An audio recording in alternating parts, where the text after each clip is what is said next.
Good day, distinguished educators, school leaders, researchers, advocates, and friend of education from across the globe.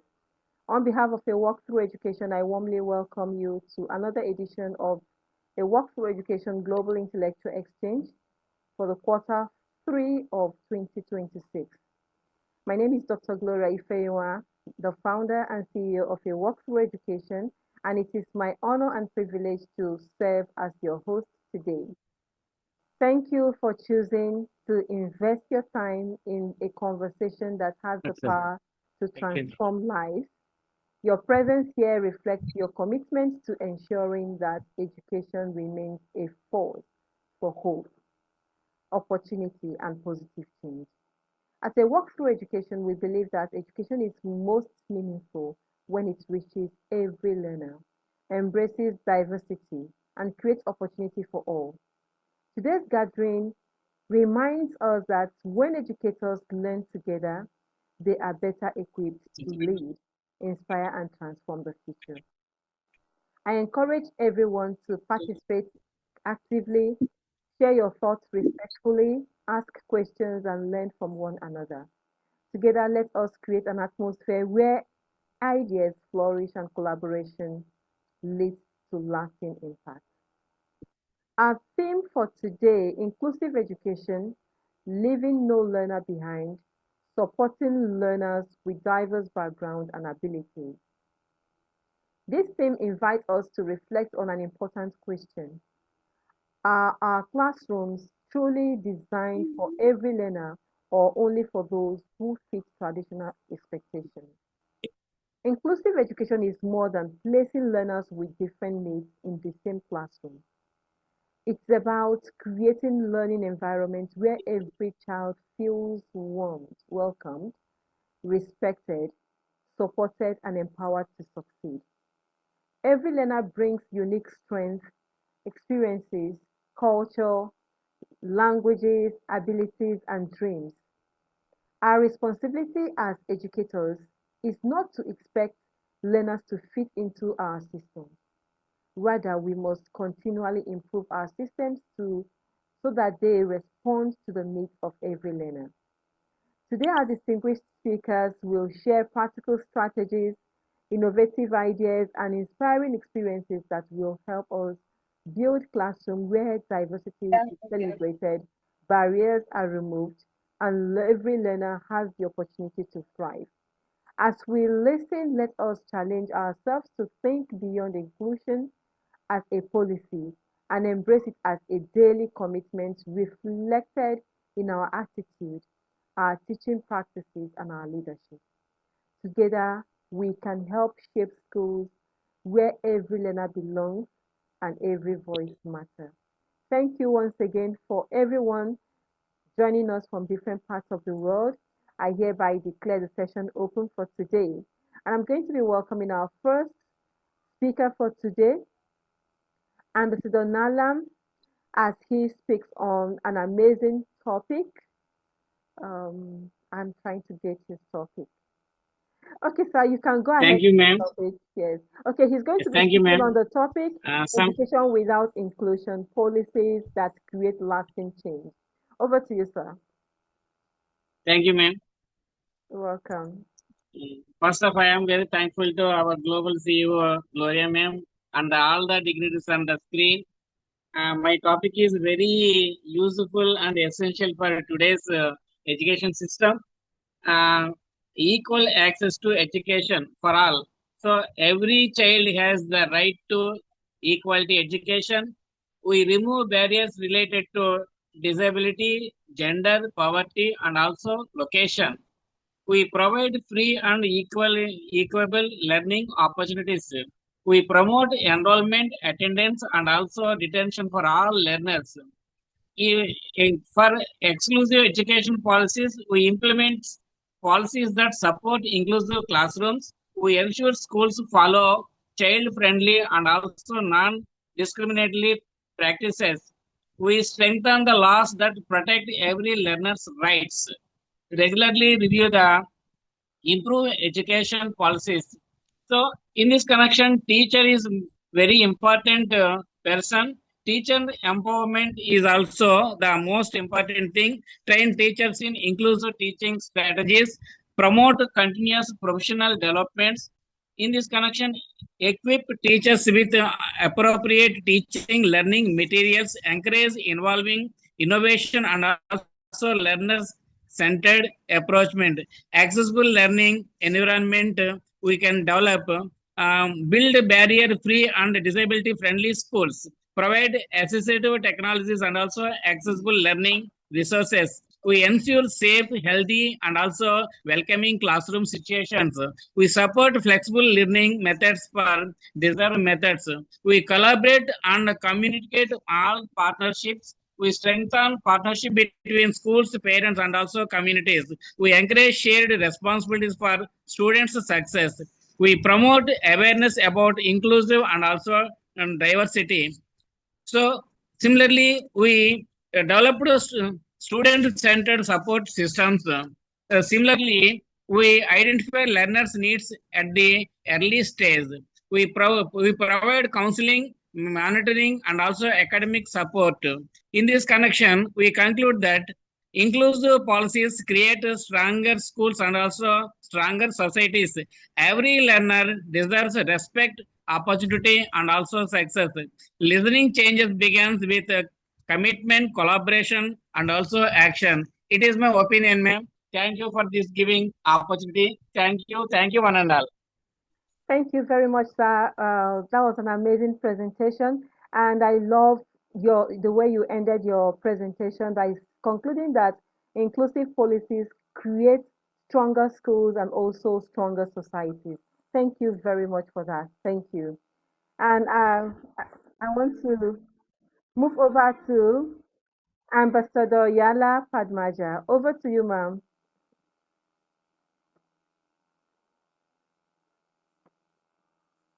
You can go ahead with Good your evening, presentation. respected Gloria ma'am. Good evening, respected Gloria ma'am and all the dignitaries on the dais. It's my privilege to speak on my topic, inclusive classrooms through creativity, collaboration, and care.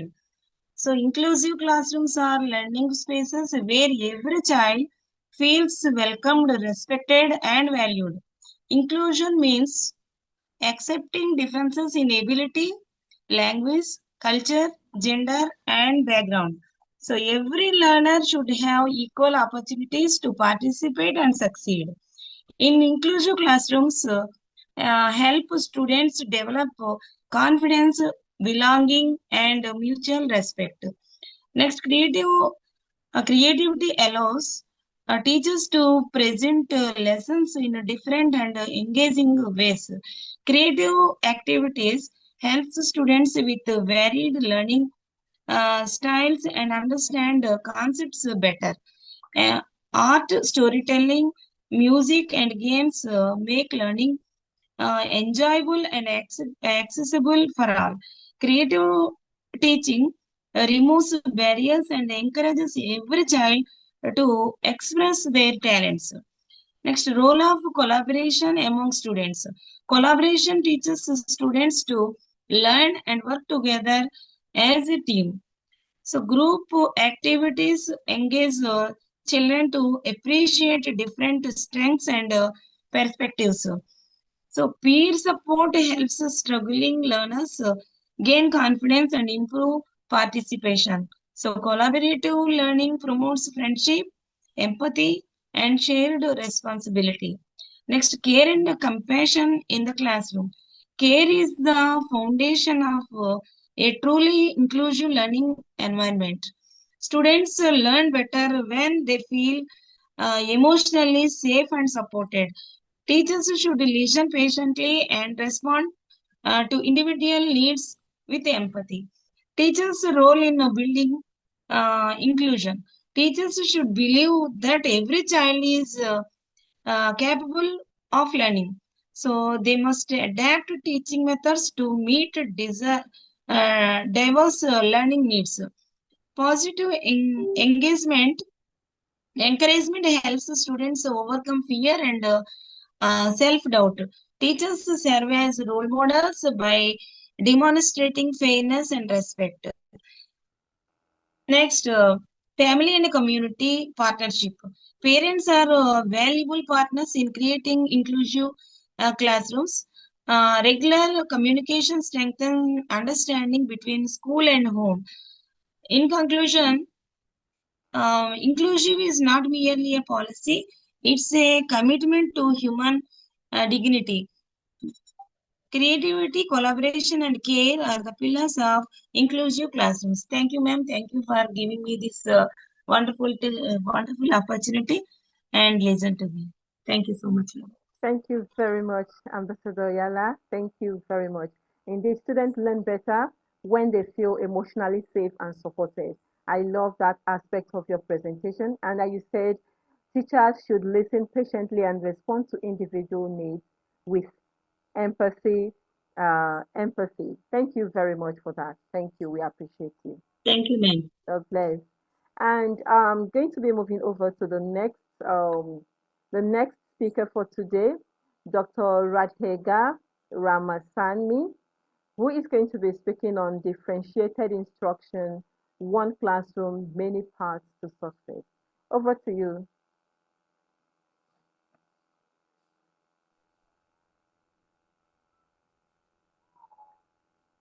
Okay, wait, the line is a bit breaking. Okay, I want to talk about my title is from the access to belong inclusive education for every learner.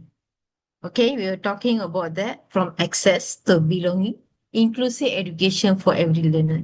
So I'm focusing about, okay, inclusive education, we say goes beyond admitting learners into the classroom. So every learner should feel acceptedness, respected, supported, and valued. All learners deserve equitably opportunities to participate and success regardless of ability, culture, language, social economy, background, and learners and learning needs.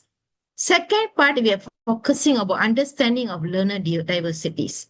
So every classroom consists of learners which differ with different strengths, abilities, experience, interests, learning needs. So in the learners may experience based on the physical or learning disabilities, language and culture barriers, emotional difficulties, and financial challenges. So next, diversities also should be recognized as a strength, not a weakness. Okay, learners' diversities is enrich classrooms discussions, develops empathy, encourage mutual respect, prepares learners for diversity societies. So third part, we focusing on moving from access to participation. Access means welcoming learners into the classroom. Through inclusive requires meaningful participations. So teachers also can encourage participations by providing clear instructions, accessible linear materials, visual and digital resources, collaborative learning abilities, flexible teaching approach, and learners also should have a different ways to access information, participate in activities, demonstrate their understanding. Fourth part, we talk about the sense of creating a sense of belonging. Belonging means learners feel, they feel identifies, voice, contributions are respected. Physical presence does not allow means of genuine inclusion, but teachers can promote belong by addressing learners respectful, celebrating different culture and abilities, preventing descriptions and bullying, encourage positive relationship and creating a role and safe supportive classroom. So learners also should be confident to express their opinions, ask questions, participate in the activities, and make mistakes without the embarrassments. So the last part, we will focus about the differentiate in inclusive education and inclusive educations. Why? One teaching method may not meet every learners. Instructions, okay, should be different according to learners, interests, abilities, and learning preference. Second part, learning content. We have a focus by presented through written text, pictures, videos, demonstrations, and announcements. That's all. Thank you very much. Thank you very much for keeping to time, and your presentation was straight to the point and explicit. And I love the Thank part you. where you say that learners should have different ways to access information participate in activities, and also demonstrate their understanding without fear or bias. Thank you very much for that. Thank you for that. We appreciate your Thank you, presentation. Dr. Thank you. You're welcome. So I'm moving over to Jamila Mahmood. And Mr. Jamila, over to you for your presentation. Hello, Ambassador Jamila, are you there?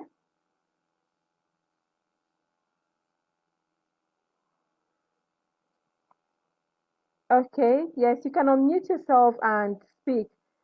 She's going to be speaking on supporting learners with special educational needs through collaboration. Over to you. You have 3 minutes for your presentation. All right. Good afternoon, everyone. My name is Jamila Mahmood, a special education teacher, an educational consultant, a trainer. It's a pleasure to be with you today. Topic supporting learners with special educational needs through collaboration. Now, what do we mean when we say special educational needs? This refers to learners who requires additional support to learn effectively. This may include children with autism, ADHD, dyslexia, hearing or visual impairment, and other learning difficulties. So here we are here today on how to make learning more accessible in a collaborative way for this kids. Now, when we talk about collaboration, what do we mean? Now, collaboration simply means working together. No single teacher or parent can meet all child's needs alone. That is why we have to collaborate with other special professionals in making this learning very, very accessible for the children. When teachers, parents, school leaders, specialists work as a team, children receive the consistent support they need to succeed, especially children with special needs. Now, there are key reasons collaboration is important. Now, it helps identify a child's strengths and challenges early. It's only when we understand the child's strengths and challenges that we can know the appropriate measure in which we can make learning accessible or learning reachable for these children who have special needs challenges. It ensures consistency between home and school. It improves the child's academic performance, confidence, and social development. So when we talk about collaboration, we're talking about both the parents of those children, we talk about the teachers, we talk about parents, teachers, the special need teacher, the therapy, psychology, the learner himself, and the wider community, the people that are really needed to collaborate with you to make accessible.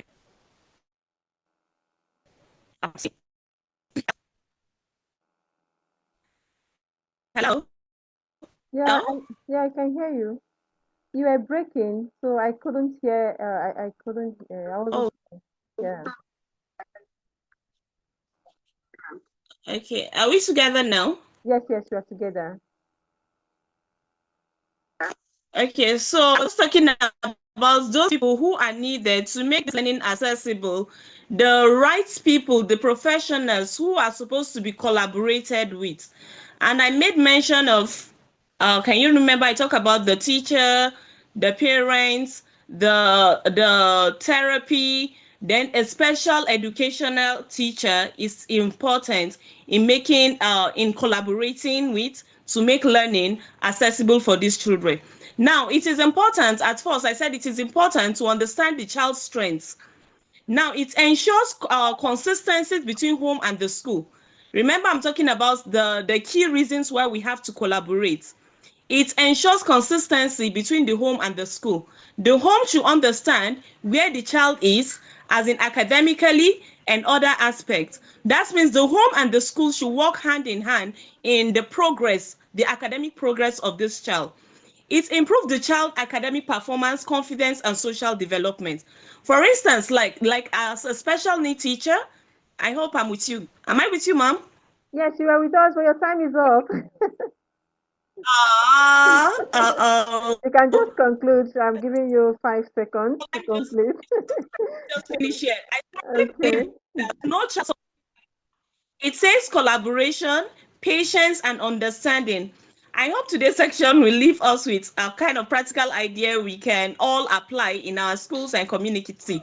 I'm sorry, I needed a lot of time because I had a lot to say, but unfortunately, It's all fine. right, bye-bye. We'll create opportunity for that. Thank you very much for sharing with us. And one aspect that drew All my right. attention is when you stated that when teachers, parents, school leaders, and specialists work as a team, children receive the consistent support they need to succeed, especially children with special needs. Thank you very much for that. We appreciate your presentation. All right, moving on, I'm going Thank to you. be calling on the next speaker for today, Ambassador Zainab Salihu Suleiman, who is going to be speaking on empathy in action, the secret ingredients of inclusive teaching. Over to you, Zainab. Good afternoon, Good afternoon, Zainab. good evening, wherever you are.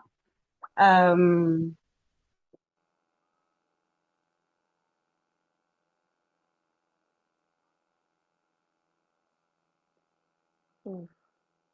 I guess it's a network.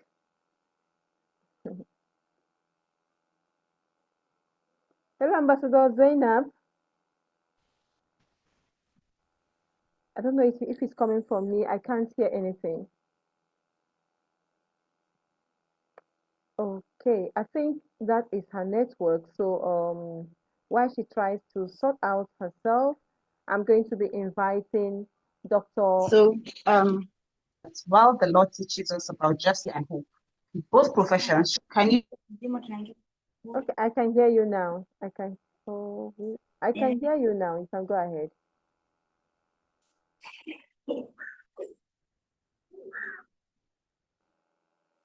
Okay. I'm going to be inviting Dr. Mohammed Osama to take over while she tries to sort out her network. Over to you, Dr. Osama. Thank you. Greetings from India. I convey my hearty regards to all the dignitaries in this global platform. अब तो मजहब कोई ऐसा भी चलाया जाए, अब तो मजहब भी कोई ऐसा चलाया जाए जिसमें इंसान को इंसान बनाया जाए. Now let a religion be founded that turns a human being into a true human. Now let's going to about topic. Inclusion is not just about fitting in, but about belonging and thriving together. Inclusion is representation, being invited. Belonging is connection, feeling valued and accepted for who you are. Here is the reality. While 40% of employees feel included at work, only 20% feel they truly belong. And without belonging, organizations miss out on their team's full potential. Employees who feel they belong are more engaged, creative, and far less likely to leave. So how do we create both? Inclusion is about diverse voices in leadership and decision making. Belonging is about empathy, active listening, and fostering a safe, authentic workplace where ideas matter. When inclusion and belonging come together, workplaces don't just function, they thrive. Is our organization building a culture where people truly feel they belong? Mindfulness training can help people develop the empathy and self-awareness needed to bridge this gap. Inclusion is not just about opening doors. It is about creating spaces where everyone feels seen, valued, and supported. Belonging is different. It means being accepted not in spite of who you are, but because of it. It's what happens when you don't have to fragment yourself to be part of the whole. True inclusion means changing environments so people feel safe and valued as they are, rather than forcing them to change. It moves past mere presence to active acceptance, ensuring everyone can share ideas, grow, and succeed together. Fitting in versus belonging. Fitting in requires you to change your habits or traits to match the group. Belonging accept your true self without any need to hide or pretend. Token actions only offer a seat at the table without a real voice. True culture values every unique perspective and contribution. How we thrive together? Listen closely to diverse voices and respect personal boundaries. Adapt systems from the ground up instead of forcing individuals to adjust. Thank you. Thank you for giving me this opportunity. Thank you very much, Dr. Osama, for that amazing presentation. I truly love the way you start your presentation with lovely adage. Adage is really amazing. And I also love the aspect that when what you stated at the beginning of your presentation said that inclusion is not about fitting in, but about belonging and thriving together. And that is our mission as a walk through education. We include everyone and we thrive together. Thank you very much for that amazing presentation. We appreciate it. And I'm going to be moving back to Ambassador Zainab. Over to you, Ambassador Zainab. You can continue.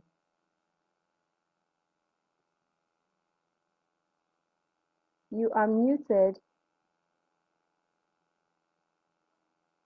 Ambassador Zainab, can you hear me? You are muted. You are muted. You can unmute yourself.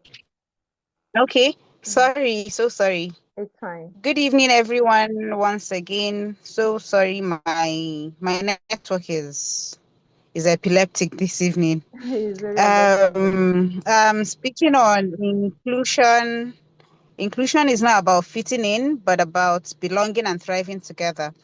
So, as a lawyer and an educator, I've learned that while the law teaches us about justice and equity, education teaches us about humanity and hope.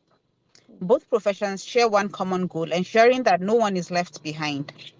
Now, when we hear the words inclusive education, we often think about policies, accessibility, or accommodating learners with disabilities. While these are essential, I believe true inclusion begins with something even more powerful: empathy. Empathy is the ability to understand another person's experience and respond with compassion. As educators, it means looking beyond a learner's behavior and asking, what might this child be going through? Instead of what is wrong with this child. Every classroom is diverse. Some learners have visible disabilities while others carry invisible challenges, language barriers, emotional struggles, family difficulties, or different learning styles. Inclusion mode. It is about creating an environment where every learner feels seen, respected, and valued, and capable of succeeding. As a lawyer, I believe every child deserves fairness and equal opportunity. As an educator, I know that fairness is not treating every learner exactly the same. It is giving each learner what they need to thrive. Empathy comes alive in the small things we do every day: listening without judgment, encouraging rather than labeling, adapting our teaching to meet different needs, and creating classrooms where every child feels that they belong. I would like to leave you with this thought. Students may forget some of the lessons we teach them, but they will never forget how we made them feel. When learners feel safe, valued, and included, they gain the confidence to learn, participate, and reach their full potential. As we continue to advocate for inclusive education, let us remember that the most powerful tool we have is not found in technology or textbooks. It is our ability to see every learner with empathy. Together, let us build classrooms where every learner belongs, every voice is heard, and every child has the opportunity to thrive. Thank you so much, and have a great day, everyone. Thank you very much, Ambassador Zainab, for that amazing presentation. Yeah, I love the way you merged the aspect of law and education together. It's really awesome. And also how you also stated that true inclusion begins with empathy. So in order to include everybody, you have to be empathetic. Thank you very much for that. We appreciate your presentation. And I'm going to be moving over to Ambassador Jihad Mostakil to take over with his presentation. Good afternoon, everyone from Morocco. Good afternoon. Happy to have you. So I hope you are doing well and enjoying your summer vacation. So today I'm honored to attend such an interesting seminar sharing my thoughts on this topic. Every child has a story, building classrooms that honor every journey. So imagine a classroom where every child feels seen, heard, and valued, not because of their grades, but because of who they are. Imagine a place where every smile is noticed, every struggle is understood, and every dream is given the chance to grow. That is the classroom every child deserves. So the truth is very simple. Every child has a story. Some stories are filled with love and encouragement. Others are marked by hardship, loss, and silent battles that no reports card could ever reveal.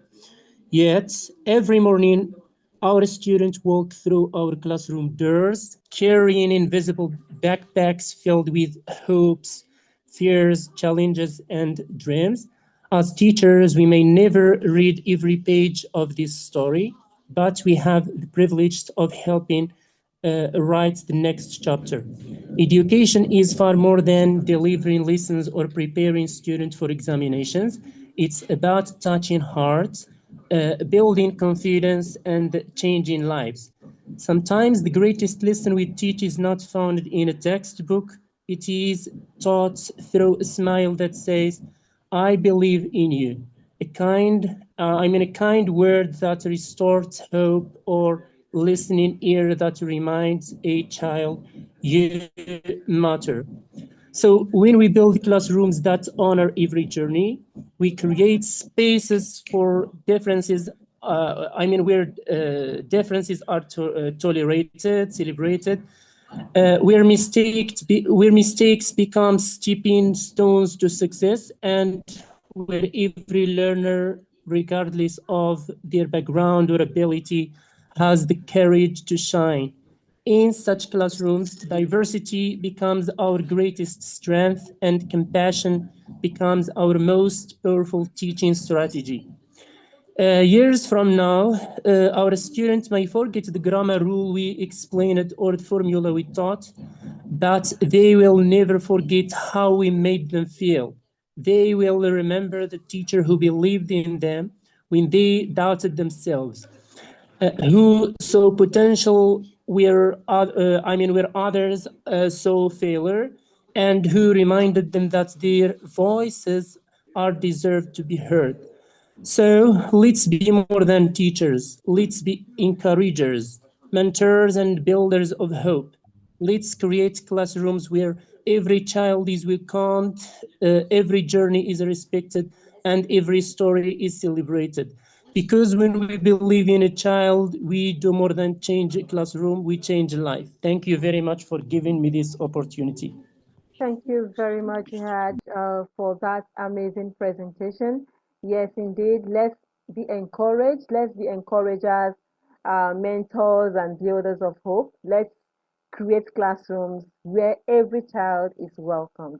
Thank you very much for that presentation. We appreciate that. Thank you.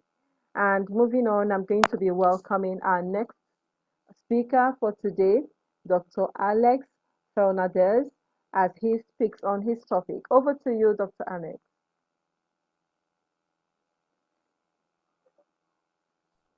Hello, can you hear me? Yes, we can hear you.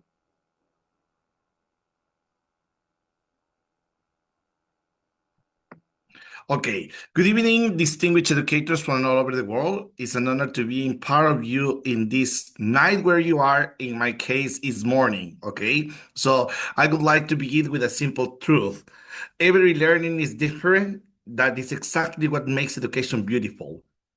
Howard Gardner reminds us that intelligence is not one-dimensional. He proposed 8 different intelligences: linguistic, logical, mathematical, spatial, musical, bodily kinesthetic, interpersonal, intrapersonal, and naturalist. This means that we are not teaching every learning by the same way. Some ones learn by listening to a lecture, other ones reading a book. Some learners can learn better by speaking, other ones by moving, others by creating. Some of them by observing, collaborating, singing, or exploring the nature. Our classrooms are also filled with learners who experience the world differently. Students with ADHD may need movement shorter learning tasks. Learners with dyslexia benefit from multi-sensory instructions and visual supports. Students with dyscalculia require concentrated experiences and step-by-step guidance. Learners with echolalia often associate with autism, communicate in unique ways that deserve patience and understanding. We also teach students who are blind, deaf, or have not physical, sensory, or learning differences. These are not barriers. These are invitations to all of us to teach differently. As English teacher, I have learned one lesson all about. Students learn a language first through emotions and then through grammar. Before vocabulary, before pronunciation, before exams, and students need to feel safe, respected, and confident. That is where neuroeducation teaches us some extraordinary things. The brain learns best when students are positive, when moves are catch attention, where curiosity wakes up them. When mistakes are not being like a problem, those are being like opportunities. And of course, today, the artificial intelligence allow us to take inclusion even further. We can personalize activities and generate material for those kinds of students in order to give them a real feedback. Combining these digital tools, assistive technologies, interactive platforms, we can create classrooms where every learning has opportunities to succeed. But before to finish, what I think is a great innovation of all, that it is not artificial intelligence. This is not technology. It's not even neuroscience. It is the teacher who truly loves what we do. Because when we teach with knowledge, students learn. But when we teach with love, students believe on themselves. And that is how we leave no learning behind. We give them the opportunity to grow. Thank you very much. Thank you very much for that. Thank you very much for that. I love the way you ended your presentation by saying that when we teach with knowledge, students learn, but when we teach with love, students believe in themselves. Thank you very much for that. We appreciate all you do and your presentation. God bless. I'm going to be moving on to the next speaker, Professor Dr. Suraya Bano, as she takes over and do her presentation. Over to you, Professor Suraya Bano. Very good evening. This is Dr. Suraya from India. My topic is mental health and inclusion, supporting the whole child. When we think about a child's success in his school and life, for decades, our focus was primarily academic grades, test scores, and milestones. But children do not leave their emotions, struggles, or unique life experience at the classroom door. A whole child approach reminds us of a fundamental truth.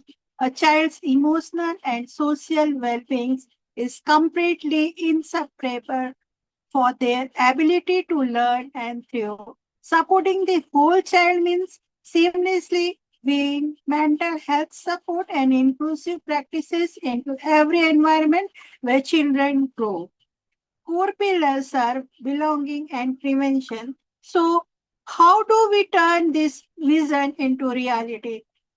It comes down to two key pillars, belonging and proactive care. First, inclusion creates safety. Inclusion isn't just about putting children with different abilities, backgrounds, or neurodivergent traits in the same room. It is about creating an environment where every child feels seen, valued, and safe from discrimination or stigma. When a child feels they truly belong, their anxiety drops and their capacity to learn expands. Second, we must shift from reaction to prevention.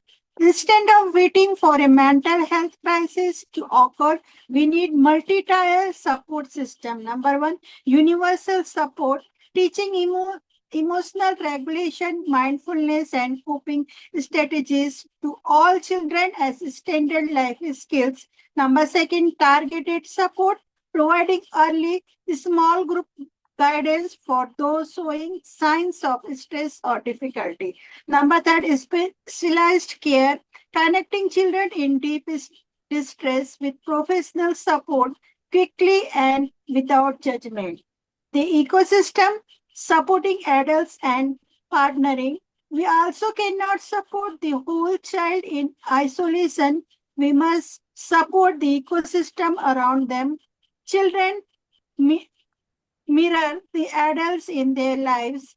To care for our kids, we must care for our educators and parents, protecting them from burnout and giving them the tools they need.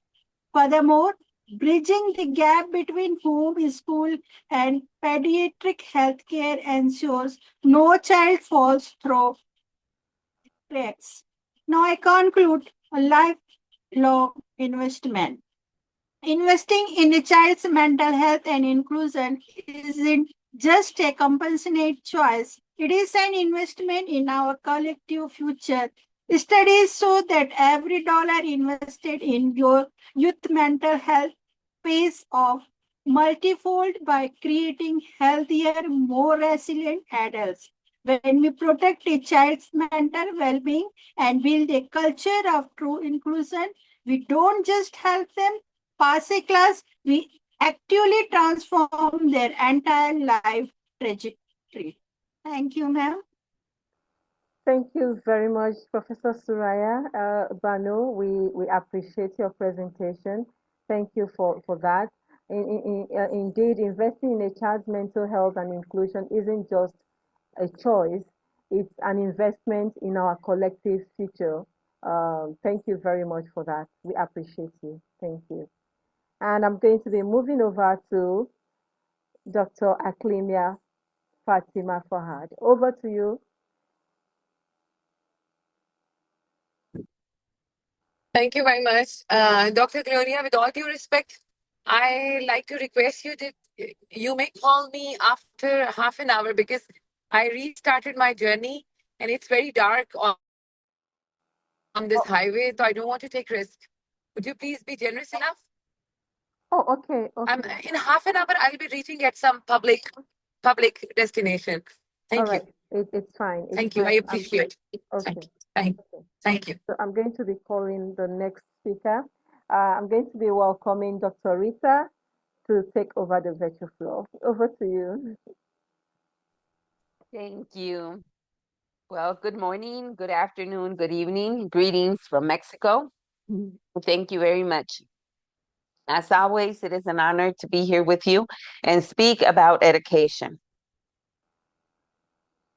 Today, I would like to speak about celebrating diversity, creating classrooms that reflect every child's identity. A fundamental commitment is inclusive education and the responsibility to leave no learners behind. Today, I invite you to pause for a moment and remember a classroom from your childhood. Did you feel seen? Did you feel heard? Did you feel that your story, your culture, and your identity mattered? For some people, for some of you, maybe the answer is yes. But for many others, unfortunately, it is no. This is why our topic today is not simply an educational matter of dignity, equality, and human rights. Every child enters the classroom carrying a unique world, a family history, a language, a culture, talents, dreams, beliefs, challenges, and a particular way of understanding life. Some children learn quickly through words. Others learn through images, movement, music, collaboration, experiences. Some live with disabilities. Others belong to indigenous communities migrant families, linguistic minorities, or social vulnerable groups. These differences are not obstacles to education. They are the human richness of education. However, inclusion requires much more than allowing children, every child, to enter the classroom. A learner may be physically present and still feel invisible. True inclusion begins when every child can say, I am here. I am respected. My voice matters. I belong. As educators, we must therefore move from simply recognizing diversity to generally celebrating it. How? Well, first, we must know our beyond their names and academic results. Second, our educational materials must reflect the diversity of our world. Third, we must provide different ways to learn and participate. And finally, we must create emotionally safe classrooms, spaces where mistakes are part of learning, differences are treated with respect, and no child is silenced by discrimination, fear, or prejudice. I strongly believe that education is not only the transmission of knowledge, it is the transmission of lives. So I would like to end with what can I change so that every learner feels seen, heard, respected, and empowered? An inclusive classroom does not ask children to leave their identity at the door. It opens the door wider so that every identity can enter, contribute, and shine. Thank you very much. Thank you very much, Dr. Rita. That was awesome. I really love the way you ended. An inclusive classroom does not ask children to leave their identity at the door. It opens the door wider so that every child, uh, every child or every identity can enter. Thank you very much for that. Thank you. I hope I got it correct. Every child or every identity can enter. It was awesome. I will go back to it Yes, later. Thank you. yes. As an inclusive classroom does not ask children to leave their identity at the door.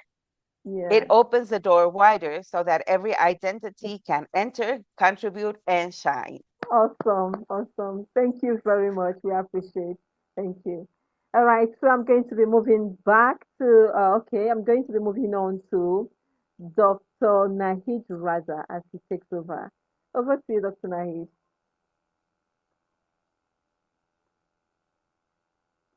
You're muted. Okay.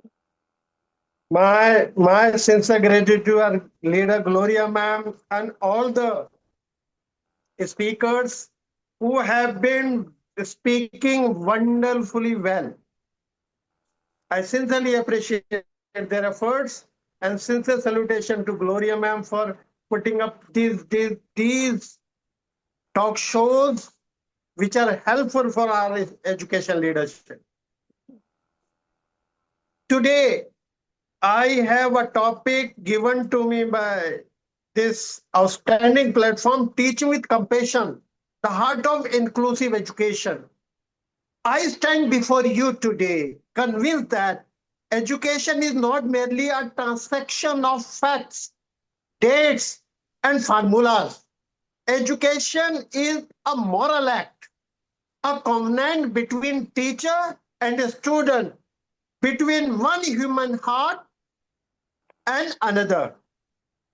Teaching with compassion is the heartbeat of inclusive education. An education that does not ask children to leave pieces of themselves at the door, but invites every child to bring their whole life into the classroom. When we teach with compassion, we honor the dignity of each learner. When we teach with compassion, we recognize that every child carries within a promise that the world needs. Compassion is a teaching. Ask us to see beyond test scores and attendance sheets. It asks us to see a child's fears as a plea for patience, a child's silence as the hush of shame, a child's caution as the spark of curiosity waiting to be fanned into a flame. The function of education is to teach one to think intensively and to think critically. We must remember, and to do this, we must also teach with a heart that listens. For without listening, our lesson remains empty. Without warmth, our classrooms become cold holes where potential grows thin. Sorry. Inclusive education is not an add-on policy or a box to check. It is a radical commitment to belonging. It says that every child, regardless of ability, background, language, or circumstance, belong to the center of learning. Thank you, thank you, thank you very much. Thank you very much, Dr. Nahid. That was an awesome presentation, and I love the way the rhythm and the way it flows from the beginning to the end in a poetic form. I really enjoyed that. Thank you very much for that. Our lessons remain empty without warmth. Our classroom becomes old holes where potentials grow thin. I love that aspect of your presentation. Thank you very much. Thank you. We appreciate. All right. So I'm going to be moving over to Ambassador Miriam Salihu Suleiman. Over to you, Dr. Miriam.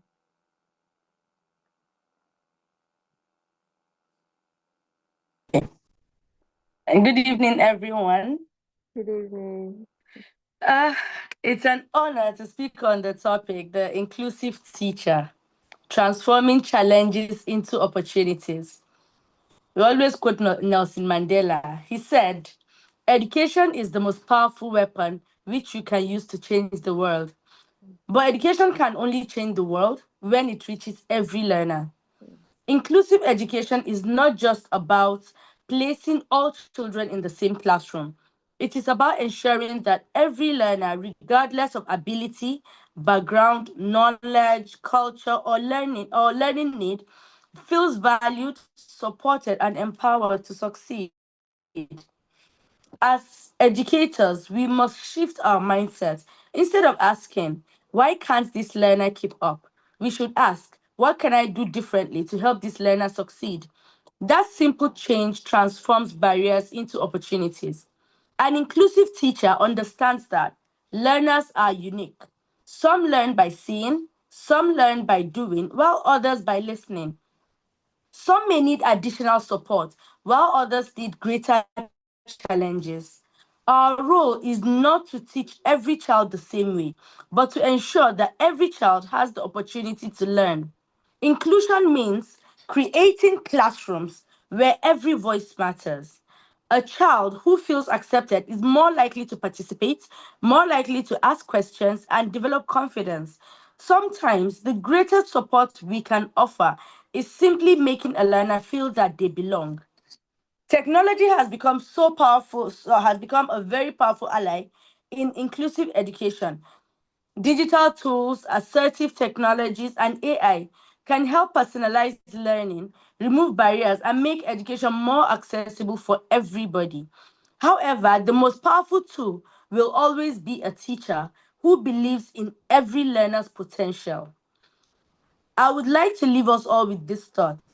An inclusive teacher does not focus on learners' limitations, but on their possibilities.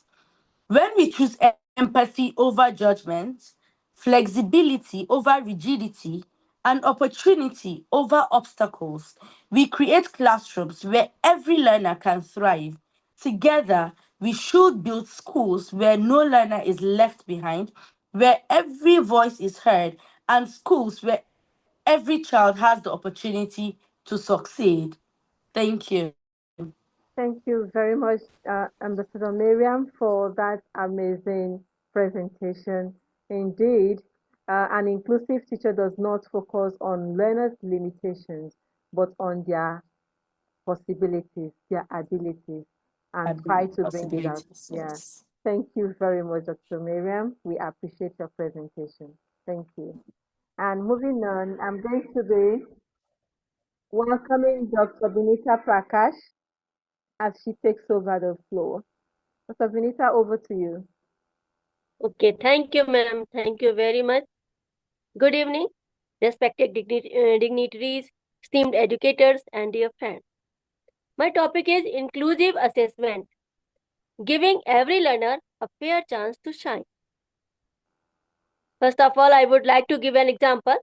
Imagine asking a fish, a bird, a monkey, and an elephant to prove their intelligence by climbing the same tree. The result is predictable. Not because some are less capable, but because the assessment itself is unfair. This is the central idea of inclusive assessment. It is not about lowering standards. It is about removing unnecessary barriers so that every learner gets a fair opportunity to demonstrate what they truly know and can do. Every classroom is a beautiful mosaic of diversity. Some students learn by reading, others by listening, some by doing, and some by creating. If we assess all of them in exactly the same way, we may end up measuring conformity rather than capability. Consider two students. One writes brilliant essays but struggles to speak in public. Another expresses ideas confidently but has difficulty writing due to a learning disability. If our assessment values only written exams, are we really assessing learning or merely one mode of expression? Inclusive assessment gives students multiple pathways to succeed. A science concept may be explained through a written report, a presentation, a model, or a demonstration. The learning outcome remains the same, but the opportunity becomes fair. Think of a class 7 student with dyslexia. Instead of losing marks because reading is difficult, the teacher allows oral responses for selected tasks. The child's scientific understanding shines through. The assessment has measured knowledge, not the disability. Or imagine a shy student who rarely speaks in class but creates an outstanding project on environmental conservation. Inclusive assessment recognizes that excellence can wear many faces. As educators, our role is not merely to rank students, it is to help them grow. Assessment should become a mirror that reflects strengths, a compass that guides improvement, and a bridge that connects every learner to success. In the words of Albert Einstein, everybody is a genius, but if you judge a fish by its ability to climb a tree, it will live its whole life believing that. Thank you so much for giving me such an amazing topic. Thank you so much. And thanks to my internet connectivity too. Without any interruption, I have given the whole content. Yeah. Thank you very much, Dr. Vinita. And your internet today was so perfect. Thank you very much. And we say thank you to the internet as well. So I love your presentation. I said inclusive assessment recognizes that excellence can wear many faces. Yes.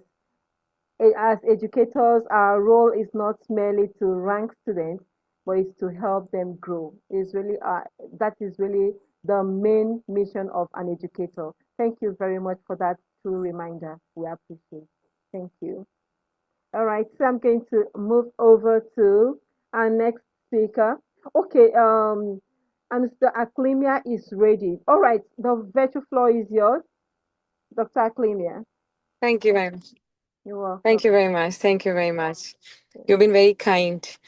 Respected educators and fellow advocates of learning, a very good evening. If we teach today's students as we taught yesterday's, we rob them of tomorrow. Those timeless words of John Dewey remind us that education is not merely the transfer of knowledge, it is the awakening of human potential. Today, I invite you to reflect on a simple yet transformative question: whose voice is heard in our classrooms and whose voice remains unheard? An inclusive classroom is not built by placing diverse learners in the same room. It is built when every learner feels seen, valued, respected, and genuinely listened to. Student voice is not a privilege. It is the heartbeat of inclusive education. As one of my prolific colleague also mentioned that the philosopher Paul Freire, in Pedagogy of the Oppressed, argued that education should never be a one-way conversation where teacher deposits information into passive students. Instead, he envisioned classrooms as spaces of dialogue where every learner becomes a co-creator of knowledge. Similarly, the celebrated poet Maya Angelou wisely said, people will forget what you said, people will forget what you did, but people will never forget how you made them feel. Inclusion begins with what feeling of belonging. Imagine a classroom discussion. One child communicates confidently through speech, another through writing, a third through sign language, and another through drawings. An inclusive teacher does not ask who can speak, but rather how can every child express themselves. That single shift transforms participation into empowerment. Another practical example is classroom decision making. Instead of imposing every classroom rule, invite students to co create them where learners help shape the environment. They develop ownership, responsibility, and mutual respect. Every voice matters and every perspective enriches learning. As educators, our responsibility is not merely to prepare students for examinations, but to prepare them for humanity as a whole. We do not just teach subjects, we cultivate confidence, compassion, and courage. Let's remember, inclusion is not about fitting children into our system, it is about transforming our system to fit everyone.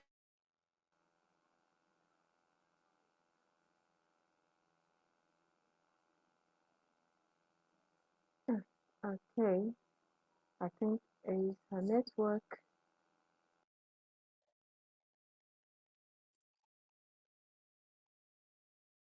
Am I there? Yes. It would be with the last leaf falling, it would be injustice if I do not acknowledge AWTE, one of the strongest platform for this, for empowering and enlightening inclusive education, where different dyes of language and dialects are attributed with global respect and recognition. And yes, one and only Dr. Gloria, she's a prolific catalyst for that. So I feel proud and I feel so elated and blessed to be part of this strong inclusive education platform. Thank you very much. Thank you very much, and we're also happy and privileged to have you in our midst. Thank you very much for that beautiful presentation. We appreciate you. God bless you. All right, so I'm going to be Here. moving. You're welcome.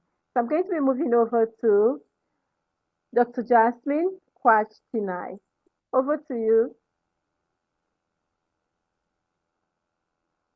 Thank you, Dr. Gloria. Thank you so much. Hello, everyone, and good evening from Vietnam. It is so nice to see you over today. Um, Today's topic is very close to my heart because it reminds me something to each parent almost every day in my classroom in Vietnam. Yeah, well, every child had a story before they become our student. Uh, some children walk into school full of confidence. Um, Others walk into career disappointment or challenges that no one else can see. So just we usually see their behaviors before we understand their story.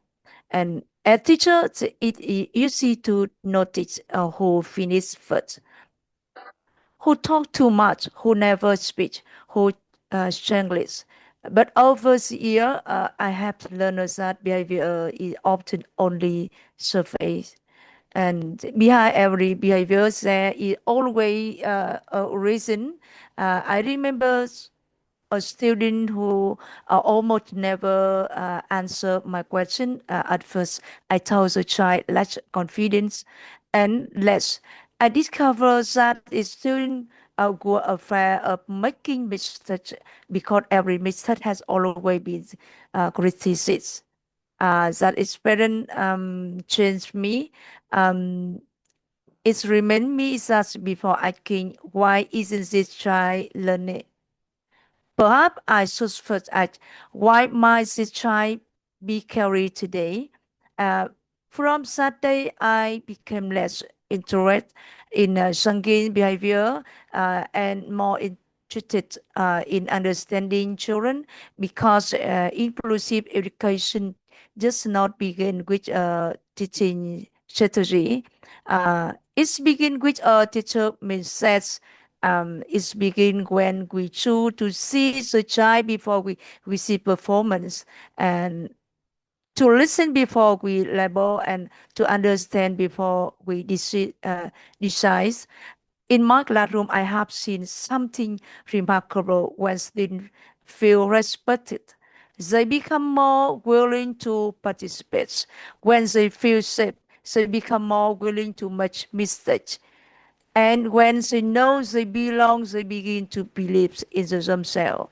And so perhaps that what honoring every student really means not expecting every child to learn in the same way, but making sure every child feels they have a place to learn. As educator, we cannot train every chapter of a child's life. Some story began long before we met them, and but while they are in our classroom, we have the opportunity to have write one chapter, a chapter where they feel accepted, where they discover their strength, and where they live believing they are capable of learning. So before I finish, I would like to leave you with one thought. Tomorrow, when we walk into our classroom, we will miss many students, but perhaps we should remember we are also meeting many different story. If we can understand those story before we go them, our classroom will become places where every child has a chance not only to learn but also to believe in themselves. Thank you so much. Thank you so much, and have a good day. Thank you. Thank you very much, Ambassador Jasmine. We appreciate your presentation. Yes, indeed, we affirm with you on what you say, that when they know they belong, they they begin to believe in themselves. Thank you very much for that wonderful presentation. And I'm quickly going to move on to Ambassador Ganesh Kanda Gatla. Excuse me. Over to you. Excuse me. Excuse me, Dr. Roya. I'm under the meeting to attend. Please allow me a chance to speak. I'm under the meeting to attend, please. Okay. I'm under the meeting to attend, please. All right, go ahead, ma'am. Go ahead. Hello. Can I please proceed, please? All right. Thank you. All right. So please allow me. Yes, Ambassador Ganesh, please. I'll call you after Professor Shanu Banji finishes.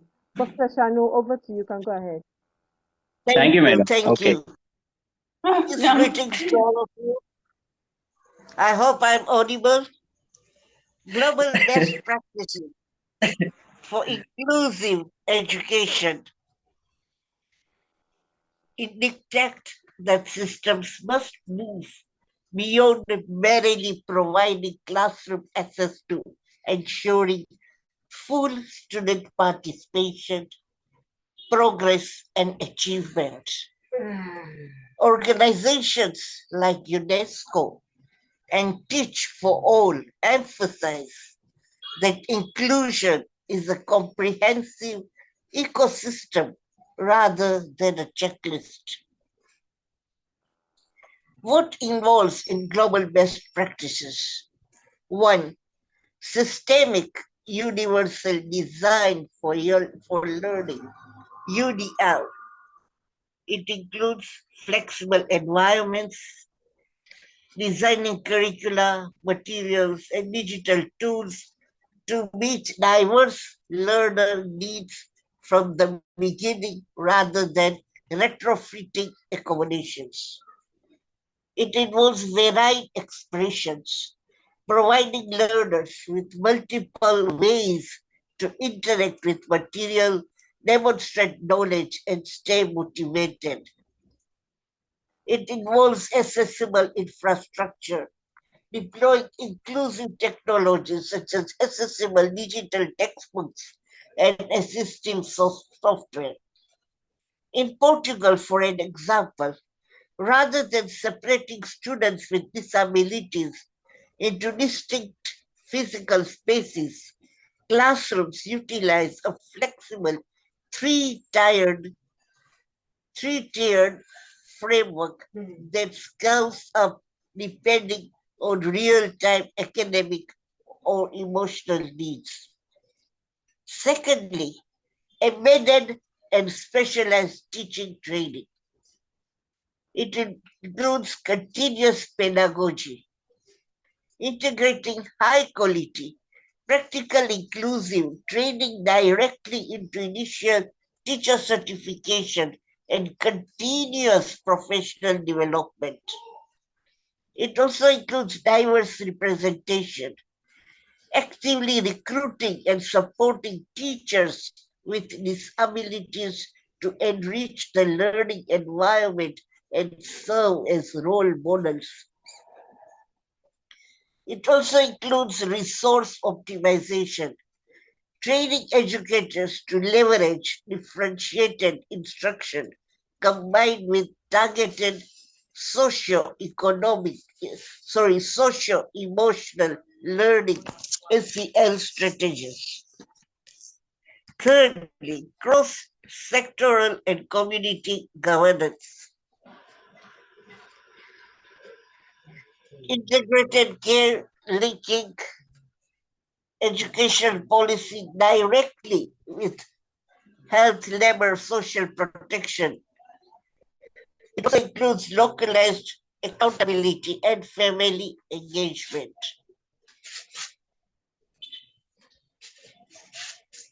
We should avoid peaceful implementation and adapt frameworks to local realities. With my time up, I will end up here. Thank you all for listening to me. God bless us all. Thank you. Thank you, Professor Shanu Vanji, for that amazing presentation. We appreciate you and all that you do. God bless you, ma'am. All right, so I'm going to be moving over to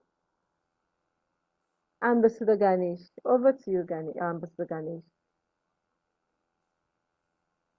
Thank you, Madam. Respected host Gloria Ma'am, distinguished global educators, and participants from all over the world. Good evening, all.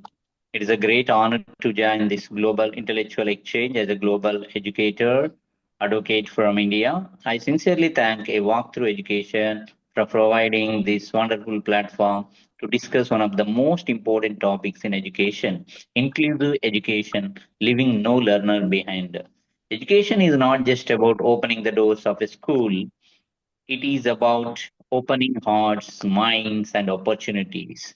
Every child, regardless ability, gender, language, culture, religion, or socio-economic background, deserves not only a seat in the classroom but also a sense of belonging.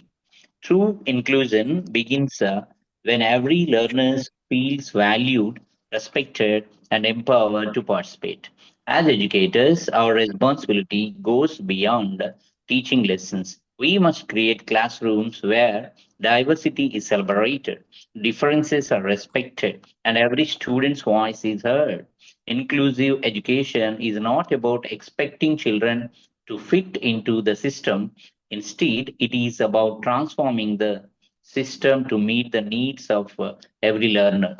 This means adopting flexible teaching strategies, encouraging collaboration, using assistive technologies where needed and building a culture of empathy and mutual respect. In my teaching journey, I have learned that every child has unique strengths. Some learn quickly, others need more time. Some express themselves confidently, while others communicate differently. Our mission as teachers is to discover each learner's potential and help it flourish. As Nelson Mandela wisely said, education is the most powerful weapon which you can use to change the world. That change begins with inclusive classrooms where every child has opportunity to learn, grow, and succeed. Let us work together to remove barriers, celebrate diversity, create equal opportunities, and ensure that no learner is left behind. When we build schools where every learner belongs, we build stronger communities and a better future for humanity. Together, let us move from access to belonging, from participation to empowerment, from equality to true inclusion. Thank you very much, madam. Wishing you all a wonderful and inspiring conference. Thank you, ma'am. Thank you very much. Thank you very much, Ambassador Ganesh, for that amazing presentation. Yes, I like the quote of Nelson Mandela, education is the most powerful weapon which you can use to change the world. And that change begins with inclusive classroom everywhere. And this is what we stand for, inclusivity. Thank you very much for that. We appreciate you. And I'm going to be moving on to Professor Nobeto Paranga Jr. as he gives his presentation. Over to you, Professor Nobeto. So, ma'am, am I audible? Yes, you're Am I audible. audible, ma'am? Yes, sir. Yeah, yes.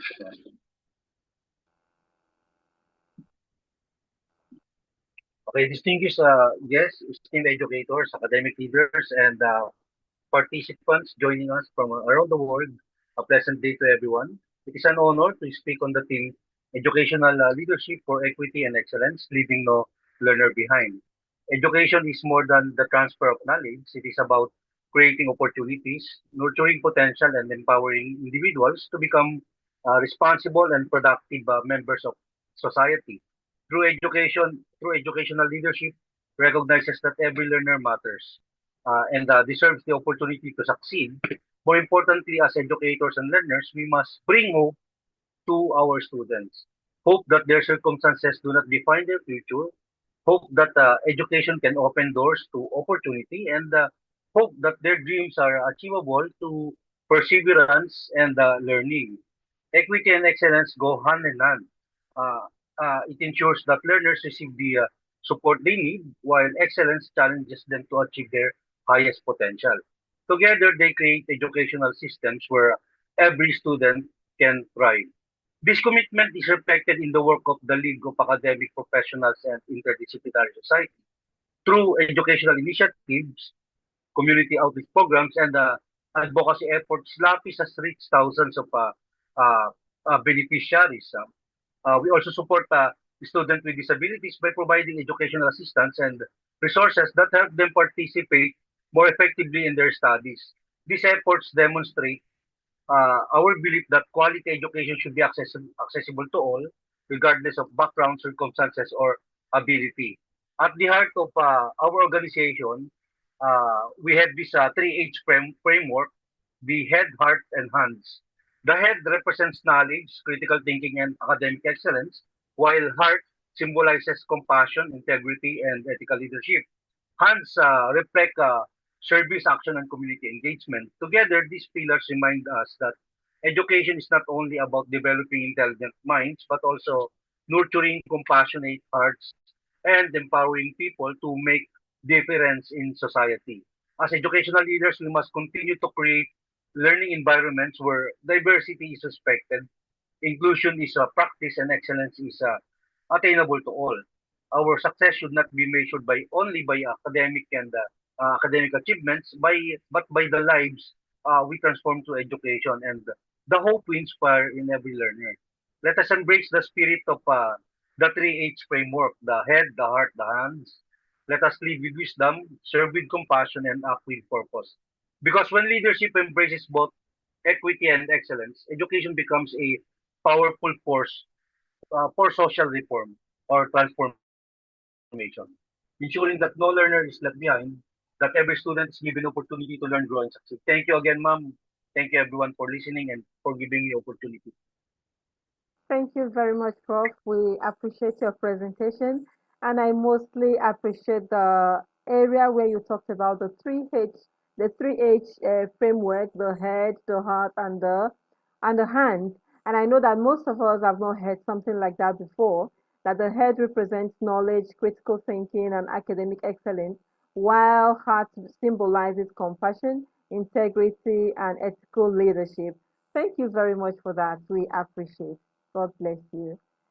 All right, I'm going to be moving over to um, Ambassador Ravi Kumar. Over to you, sir. Thank you, respected Gloria ma'am. Good evening, all global educators.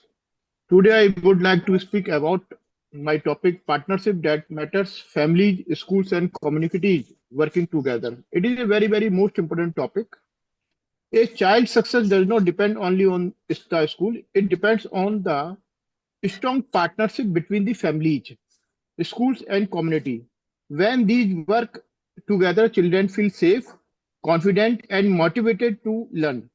Parents are a child first teachers. They teach good habits, values, respect, and responsibilities. When parents encourage learning at home and stay connected with teachers, children perform better in schools. School provide knowledge, skills, and opportunities. Teacher guide students, identify their strengths, and help them overcome challenges. Regular communication between parents and teachers creates a positive learning environment. The community also has an important role. Local organizations, libraries, health workers, volunteers, and professionals can support schools by sharing resources, organize activities, and inspiring students through real life experiences. When families, schools, and communities work together, students develop not only academically but also socially and emotionally. They become responsible, confident, and caring citizens. In today's digital world, that for example, artificial intelligence, so this partnership is even more very important. We can use technology such as WhatsApp group, online meetings, and digital learning platforms and stay connected and support every child learning. In conclusion, educating a child is a shared responsibility. Together, families, schools, and communities can build a brighter future for every student. Thank you. Thank you much. Have a great day for my listening from my side. Thank you very much, Ambassador Rajiv Kumar Agrawal, for that amazing presentation. Yes, indeed, education is a collective responsibility of the school, families, and community. Thank you very much. Thank you. Thank you, ma'am. Thank you, ma'am. Thank All you, right. ma'am. So I'm going to be moving back to Ambassador Venisheti Ravi Kumar. Over to you, sir.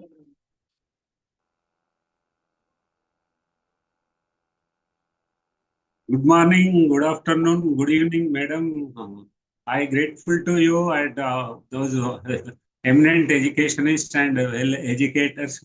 Today, given topic to me, inclusion is not about fitting in, but about belonging and thriving together. This is a topic given to me and grateful to you, madam. This topic related to, in my knowledge, education of children with special needs. It is a noble and respectable topic chosen to me. Inclusive means providing all students within the mainstreams opportunities, educational programs that are challenging yet geared to their capabilities and needs, as well as any support and assistance they and their teacher may need to be successful in the mainstream. that categorized many disabled and inclusive sessions. One is the educate mentally retarded, then locomotor disabled, partially visually impaired and complete visually impaired, hearing impaired, learning disabilities, deaf and dumb, mildly and moderately hearing impaired. The inclusive education has its roots in various movements which did not recognize segregation.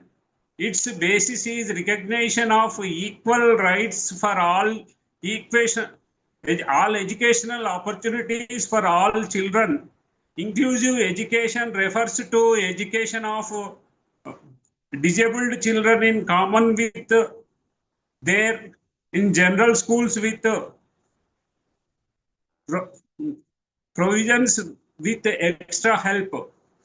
These are some categories that physical integration or physical inclusion involves planning for the location of special programs in school building with regular education programs. Academic integration or academic inclusion, it involves planning to ensure students with and without handicaps simultaneous situation equally use school resources.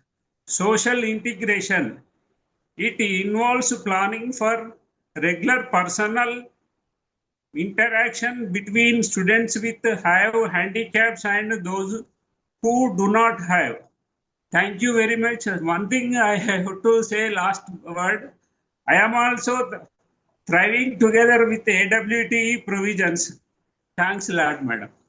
Thank you very much. Thank you. We appreciate your presentation. Thank you very much. You're welcome, sir. Thank you. God bless you. Thank you. All right, so I'm going to be moving over to Dr. Leoncio Calderon. Over to you, sir.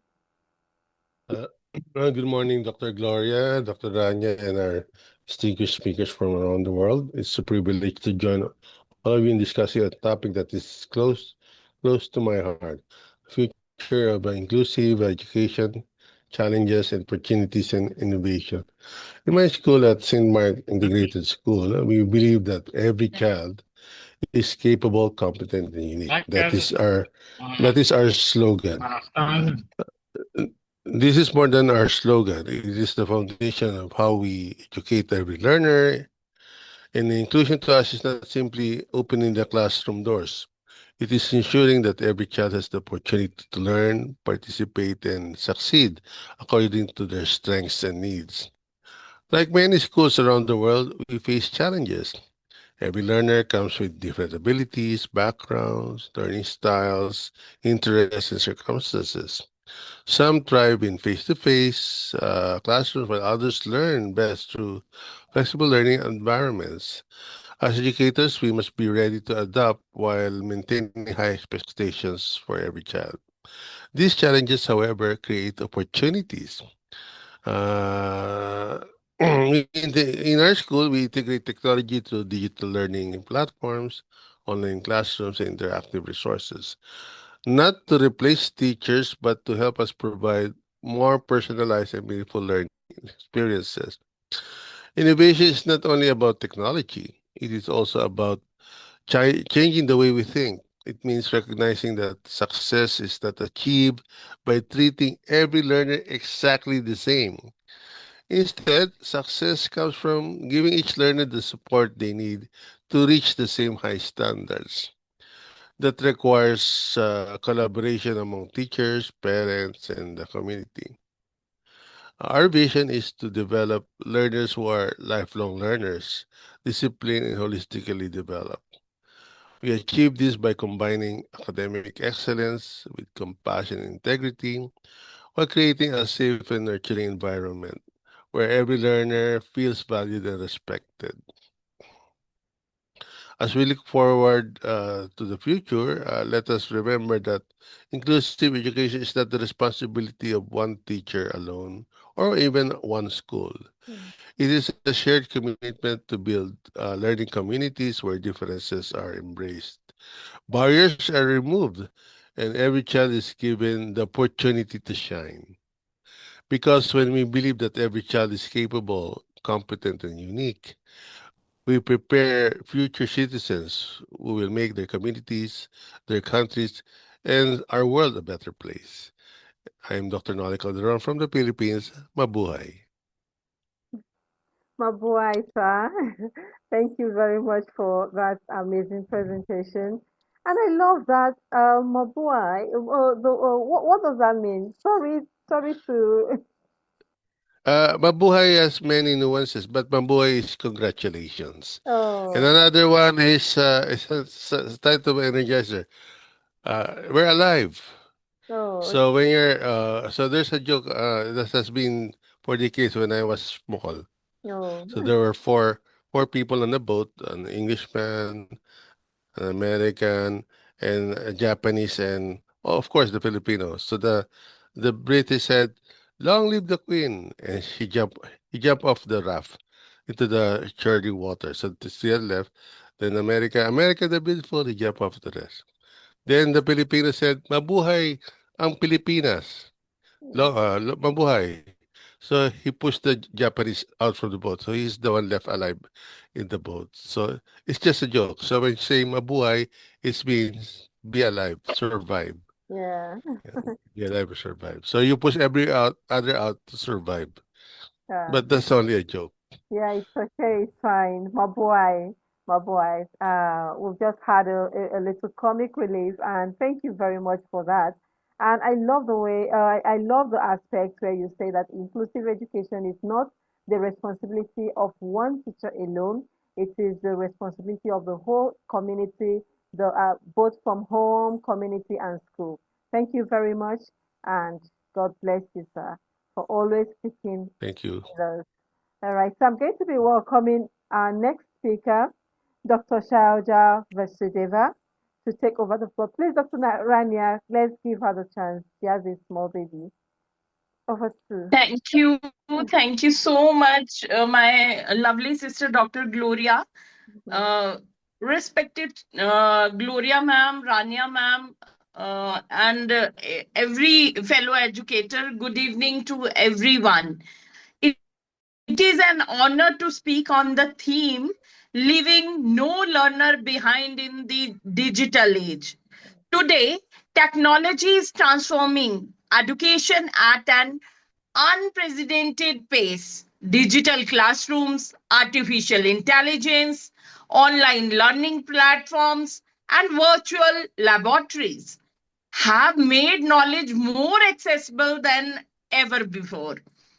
However, the true measure of progress is not how advanced our technology becomes, but whether every learner has an equal opportunity to benefit from it. The digital age offers immense possibilities, but it has also exposed significant inequalities. Many students still face barriers such as limited internet connectivity, lack of digital devices, financial constraints, language differences, and digital skills.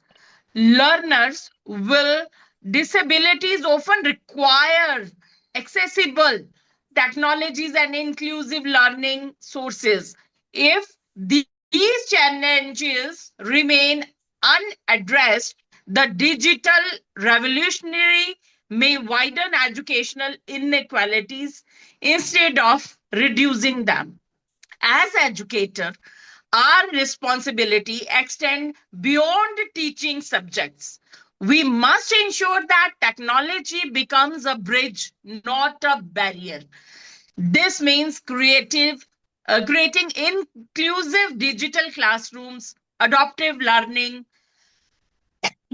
learner centered teaching practices, using accessible educational content, promoting digital literacy, and providing continuous support to students who need it most. Every learner, regardless of background, geography, gender, or ability, deserve the opportunity to learn, participate, and succeed. So let us commit ourselves to building an education system where innovation is inclusive, technology is equitable, and every student is empowered to achieve their fullest potential. Together, we can create a future where no learner is left behind in this digital age. Thank you so much. Thank you very much for that presentation. Yes, indeed, every learner, regardless of their background, geography, gender, or ability, deserve the opportunity to learn, participate, and succeed with each other. Thank you very much. We appreciate that presentation. God bless. And moving Thank you. on, you're welcome. So, Dr. Rania, the virtual floor is yours. Over to you. Thank you so much. I'm very happy to see here a wonderful family which is growing more and more from many different countries. It's actually amazing, and we're very proud of you, Dr. Gloria, for bringing us together since the last 3 years, I think. Yeah. Already? Okay. Great. So my topic will focus on technology here because technology has the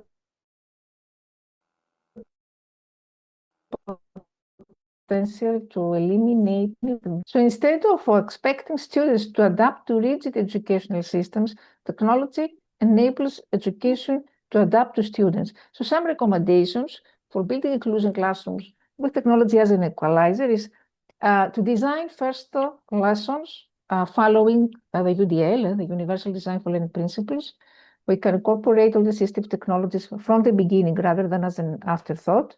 Ensure that all digital resources meet accessibility standards. Foster collaborative learning among diverse student groups. Continuously evaluate technology for fairness, for ethics, and inclusivity. Provide ongoing digital literacy training for teachers and students. Partner with families to support technology use beyond the classroom. Advocate for equitable access to devices and, of course, encourage student voice in selecting technologies that best meet the students. And here I want to say that there are 3 important frameworks about integrating technology in inclusive education. The first one is very well known, the Universal Design for Learning, which has 3 core principles: multiple means of engagement, multiple means of representation, and multiple means of action and expression. And the second one is called SAMR model. It was developed by Ruben Puente-Dura. It's a framework for integrating technology meaningfully. So it has 4 levels, this framework. The first level is substitution. So technology here replaces traditional tools, the first step. Like, for example, we can read the digital textbook with text-to-speech. The second level of this model is augmentation. It's called augmentation. So here technology improves the task. For example, we can use creative quizzes with instant feedback.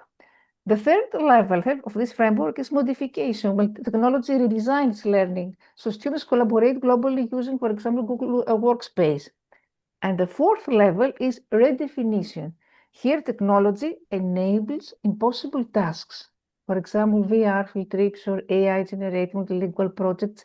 So the key idea of this model is to move beyond simply digitizing worksheets to transforming learning experiences. So this is the second framework. Another framework, the TPAC framework, is what we call technological pedagogical content knowledge framework. Here there are 3 types of knowledge: the technology knowledge, pedagogical knowledge, and content knowledge. And this framework is a sweet spot where technology, pedagogy, and content work together to create meaningful, inclusive learning. Of course, we know the UNESCO ICT competency framework for teachers, the multi-tiered system of support framework.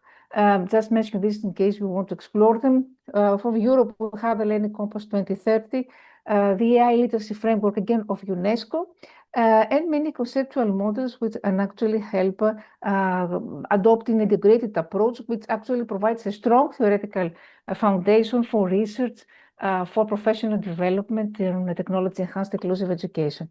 Thank you very much, Dr. Gloria. Wow, Dr. Rania, I wish we had more time to listen to this. Yes, actually, we have prepared a lot on this.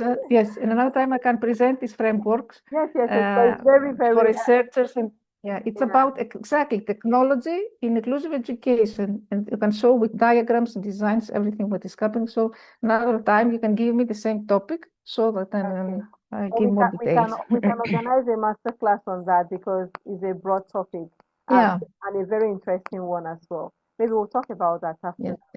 Yeah. Thank you very much, Dr. Yes, Rania. yes, of I course. appreciate Thank it. you. All right. So I'm going to be moving over to Ambassador Lagmani Kumari. Ambassador Lagmani, over to you. Dr. Rania, please, we'll talk about that later. Yes, yes, I will call you right away. Yes, right after. Yes, ma'am. Yes, over to you, Ambassador Lagmani. The floor is yours.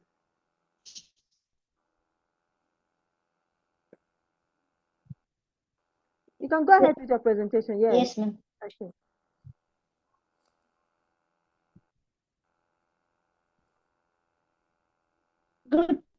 Good evening, everyone. Respected Dr. Gloria ma'am, Rania ma'am, Celeste Nalan sir, and everyone, educators and panelist speakers. Good evening.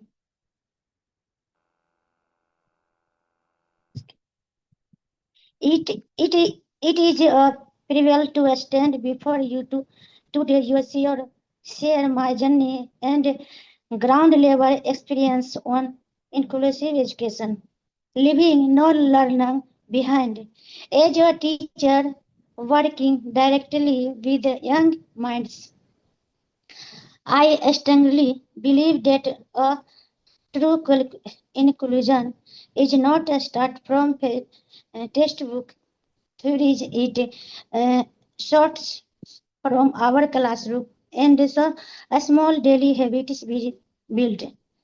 At the ground level in our school, inclusion means making sure every child feels welcome, valued, and loved. Be ensured that children from all backgrounds, regardless of their gender, abilities, or social status, sit together side by side. We build a friendly environment where children become good friends and help each other learn. In our school, we foster a supporting culture where children guide each other life peers. When a child sees a classmate strongly that don't leave them behind, they lend a hand. As educators, our behavior toward every child is completely equal and unbiased. There is no discrimination based on gender, learning phase, or background. Every child voice matters equally in our classroom. To make learning easy and enjoyable, we constantly boost our student moral sense. We celebrate a small improvement, share positive ideas, and encourage them so they never feel afraid of making system.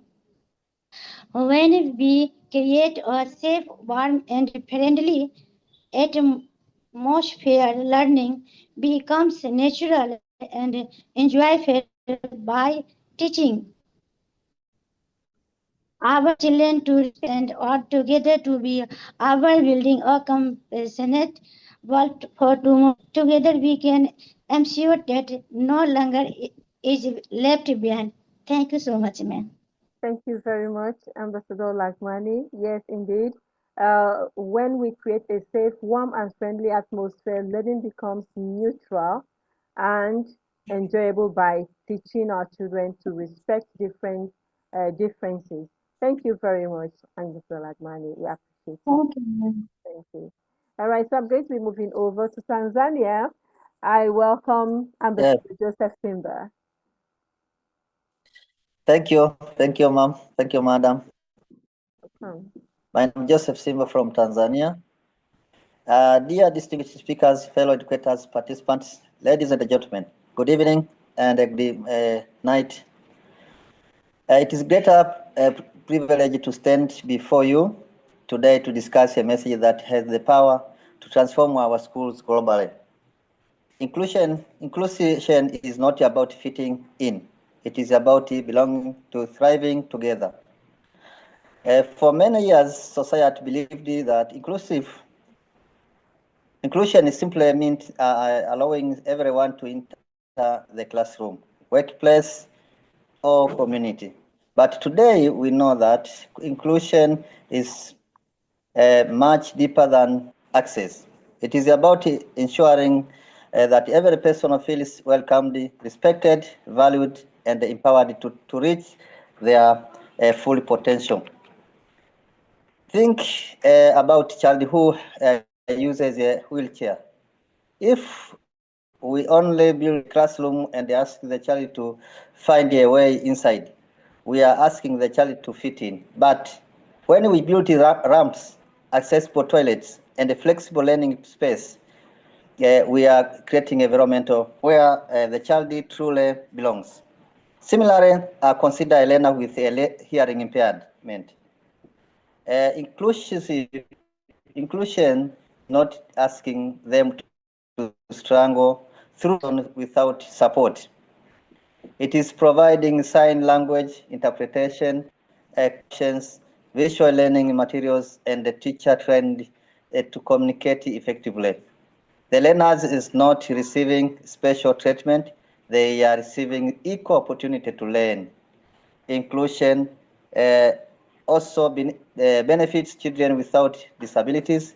Imagine a classroom where learners from different cultures, religions, languages, and ability to work together on a science project.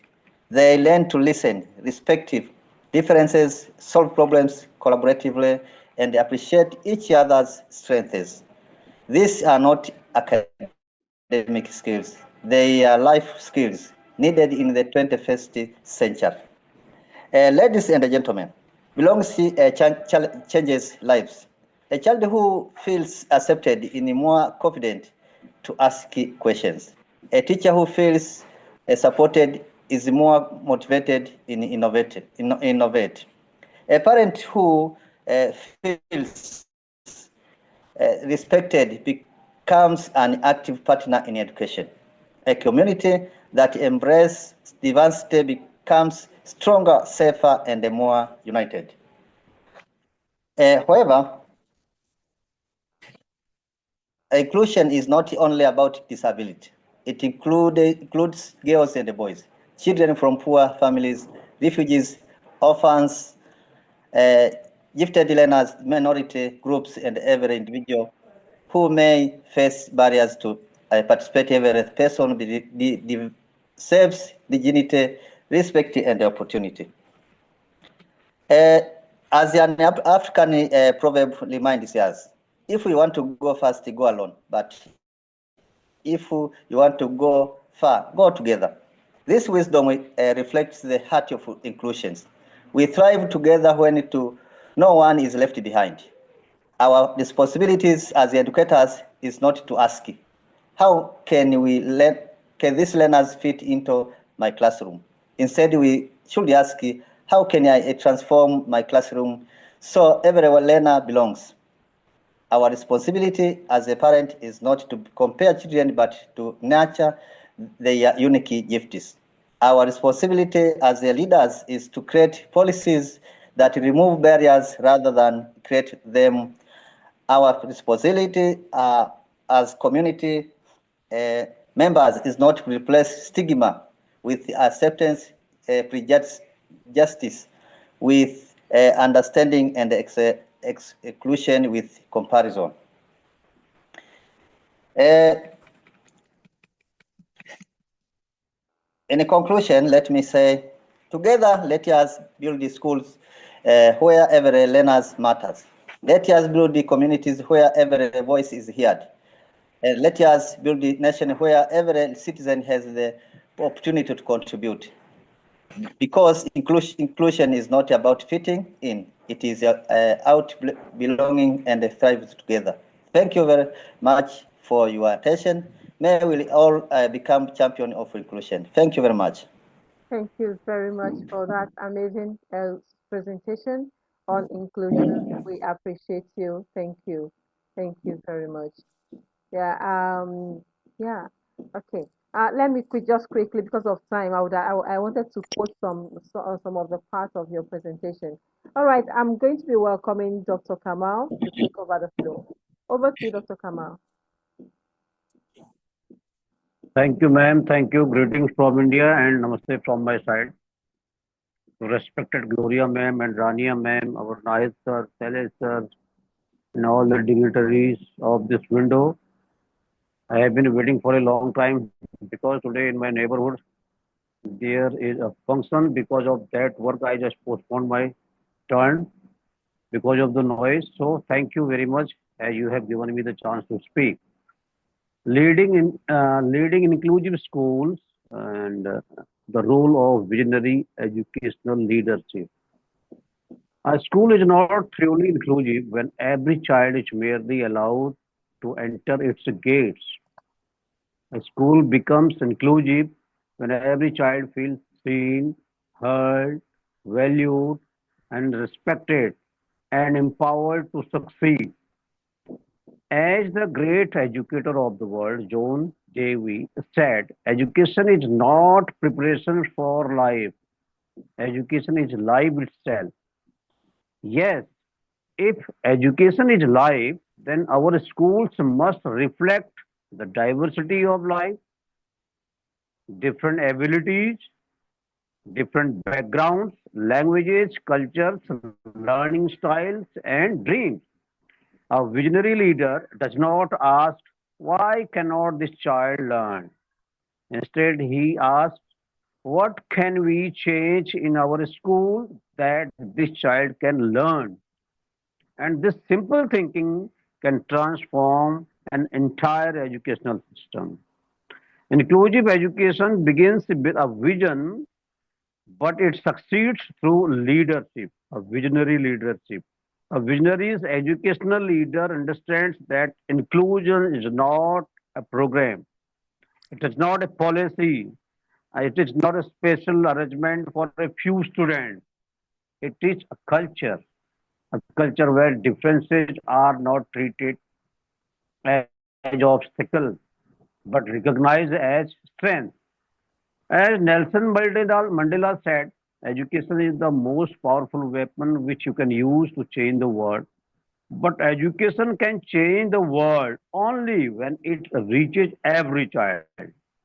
The first responsibility of an inclusive leader is to create a shared vision.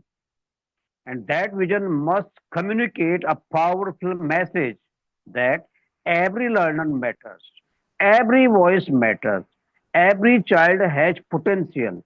So we must move from asking what is wrong with the child to asking what barriers are we creating for this child. And this requires courage, empathy, and innovation.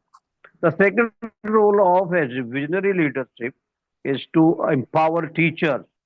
Inclusion cannot be achieved by principals alone or management alone. Teachers are the heart of inclusive education. So leader must provide them with the professional development, collaborative opportunities, resources, and emotional support as well. Emotional support is very, very essential for the teacher. But today we do not see that. An inclusive leader creates a culture where teachers learn from one another like Evoke through education and the teachers of this Evoke through education platform, global platform. Experiment with the new strategies, differentiate instructions, and celebrate progress. And the third responsibility is to listen to students and families. True inclusion is not built through partnership. Sorry, true education is built through partnership. Parents are not outsider in education. They are the essential partners. Students too must have a voice in shaping their leadership, their learning environment. People will forget what you said. People will forget what you did, but people will never forget how you made them feel. So we should create schools where children remember not only what they learned, but also how valued they felt while learning.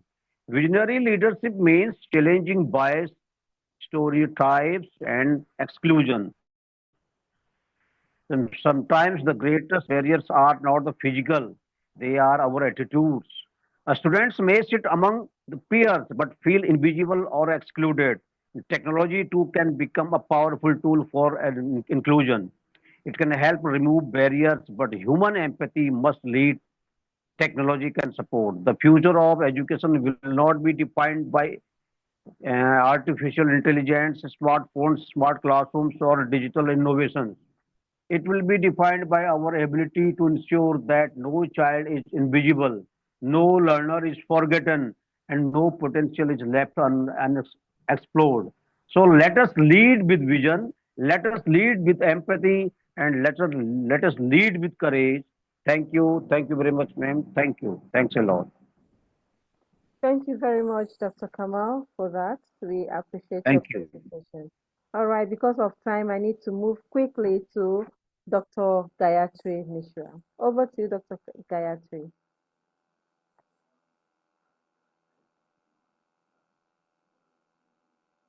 Hello. Yeah, over to you. The floor is yours. Okay, ma'am.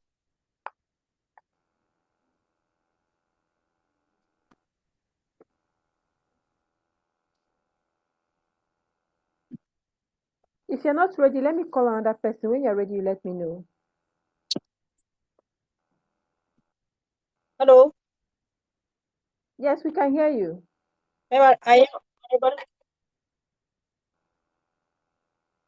बोलिए बोल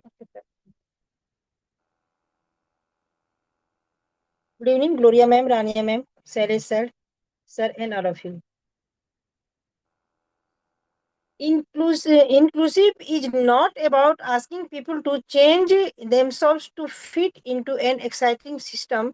Instead, it is about creating an environment where everyone feels expected, respected, valued, and supported for who they are.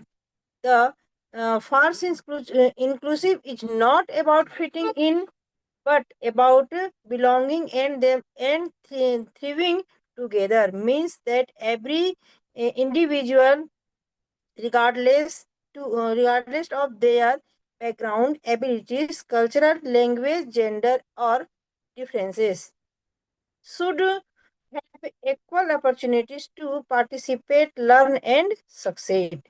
Fitting in, belonging, thriving together means working, learning, and growing together in all environment where everyone has the opportunity to reach their uh, full potential. In education, in inclusive classroom, value diversity and ensure that every learner feels safe, respected, and empowered. Teachers adapt their teaching methods to meet different learning needs so that all students can actively participate and achieve success.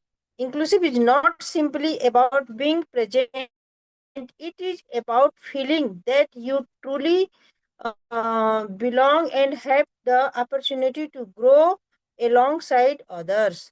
When people are valued for their uniqueness, everyone benefits and communities become stronger, more compassionate and more successful. समावेशी शिक्षा से ही हर बच्चे का successful होना अनिवार्य है। समावेशन होना चाहिए, चाहे वो जैसा भी हो, रंग रूप भेदभाव कोई मायने नहीं रखता, सभी में समावेशन होना चाहिए। इंक्लूसिव स्टूडेंट अर्थात समावेशी शिक्षा, समावेशी छात्र। Thank you so much, ma'am, for giving me this wonderful opportunity. Thank you so much. Thank you very much. I wish I understand Hindi. I would have understood the last statement you made, but all the same, thank you very much for that beautiful presentation. We appreciate. And I'm going to move Thank you, ma'am. over to Dr. Hussein Magzoum. Dr. Hussein, over to you.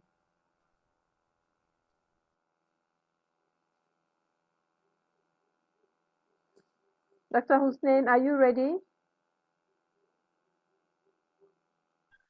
Yes, I'm ready. Over to you. Yes, thank you very much, everyone, for having me here with you. So, I invite you to rethink a word that we often use but do not always fully understand, and that is inclusion. For too long, inclusion has been mistaken for simply allowing someone to enter a room. But true inclusion is not about inviting people to fit into a system that was never designed for them. Inclusion is about creating a world where every individual feels they truly belong and where everyone has the opportunity to thrive together. There is a profound difference between fitting in and belonging. When people try to fit in, they often hide parts of themselves to be accepted. They silence their ideas, suppress their identities, and conform to expectations. But when people belong, they are valued for who they are. Their voices are heard, their talents are celebrated, and their differences become strengths rather than barriers. So, inclusion is not an act of charity, it is an investment in humanity. It is the foundation of innovation, peace, and sustainable development. The most successful classrooms, workplaces, institutions, and societies are not those where everyone thinks alike, but those where diverse perspectives come together to solve challenges, inspire creativity, and drive meaningful progress. As educators, researchers, leaders, and global citizens, we carry a shared responsibility. Let us build environments where no one feels invisible, where opportunities are accessible to all, and where respect is not conditional on background, language, gender, ability, culture, or belief.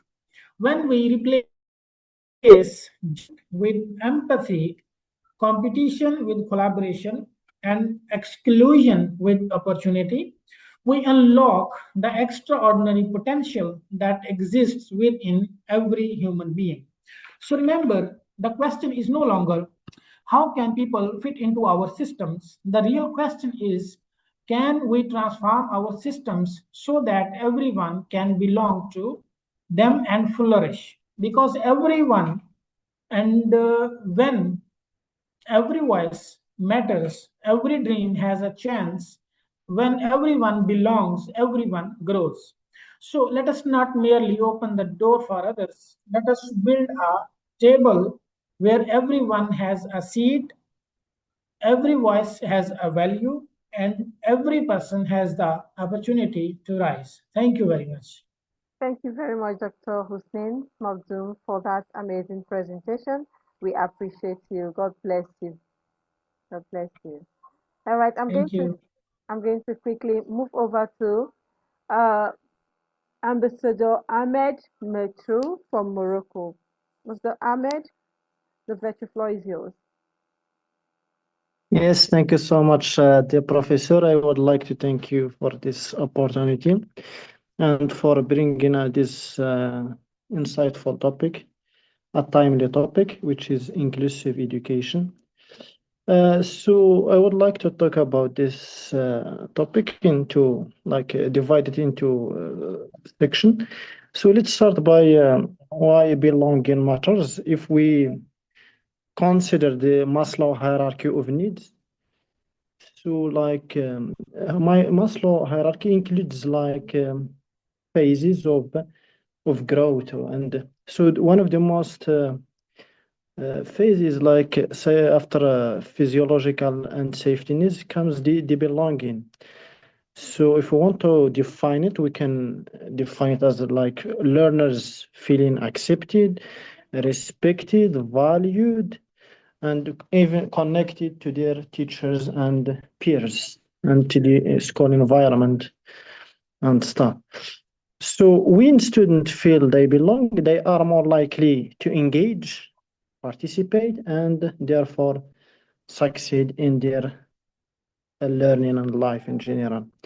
So we have some benefits of creating a culture of belonging in the classroom or school. These benefits, we have academic achievement, engagement, participation, motivation, self-confidence, well-being, collaboration, good rapport, good relationship, self-esteem, and so on and so forth. But when it comes to this inclusive, sometimes we have some challenges for creating this culture. Mainly like unconscious bias and stereotypes. For example, sometimes large and diverse classrooms like do not allow for such catering for each learner, differences and needs. Limited time, crowded curricula and syllabus, limited resources, lack of assistive technology sometimes, and sometimes even teachers are not equipped with strategies and skills concerning this inclusive education, because most of the time they are trained in how to teach this, and so on, how to assist this, but these aspects of teaching and learning are neglected sometimes, and so on. So then comes strategies. What are some strategies to overcome these challenges?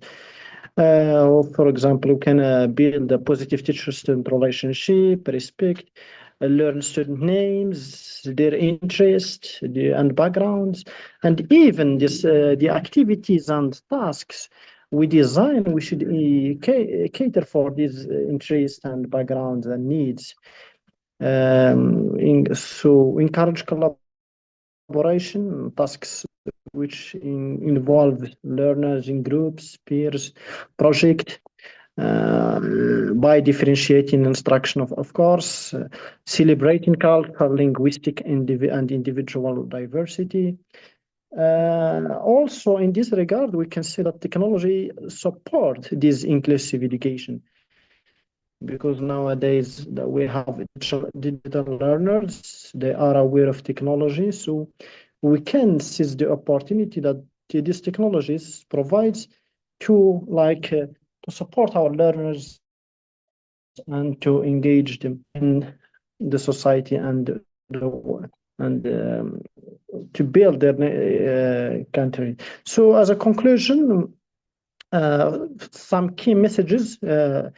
If we say belonging is a basic human need, it's not a luxury. Inclusive classroom benefits every learner, not only those with additional needs. Creating belonging begins with small, intentional action by teacher every day.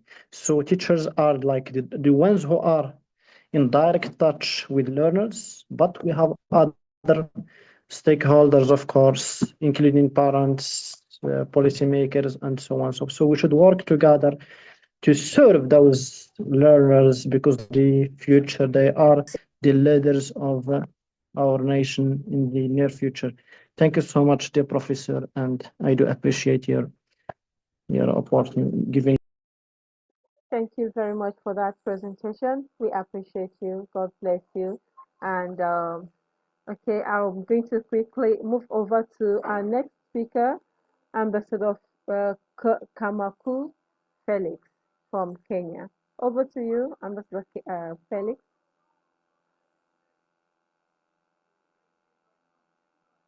You're muted. You're muted. Sorry, good evening. I want to believe you can hear me well, Yes, yes. Gloria. Yes, I can hear you. We can hear you. Yeah, so thank you so much. Good day, distinguished educators, moderators, our esteemed global speakers from different parts of the world, colleagues, not forgetting the convener of the session, Dr. Gloria. Greetings from Nairobi, Kenya. I'm Kamaku Felix, and it's a great honor and privilege to join you in this important conversation where we are discussing on inclusive education, leaving no learner behind, supporting learners with diverse backgrounds and abilities. So as educators, we are united by a common mission, ensuring that learners have the opportunity to learn and also grow. Yet around the world, you realize millions of children continue to face barriers to education because of issues like disability, poverty, language differences, gender, and so forth.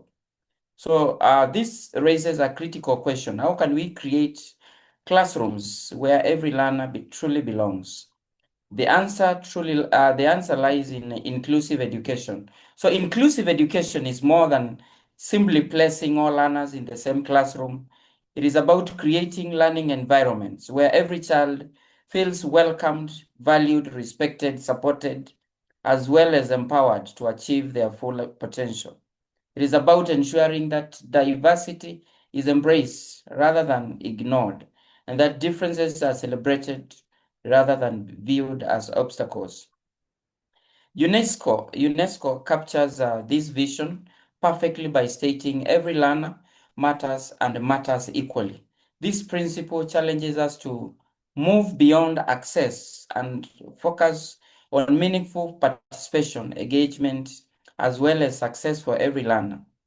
The world is becoming increasingly diverse. In our classrooms, we encounter learners with different abilities, backgrounds, learning styles, cultures, languages, aspirations, as well as life experiences. Some learners may have visual or hearing impairments.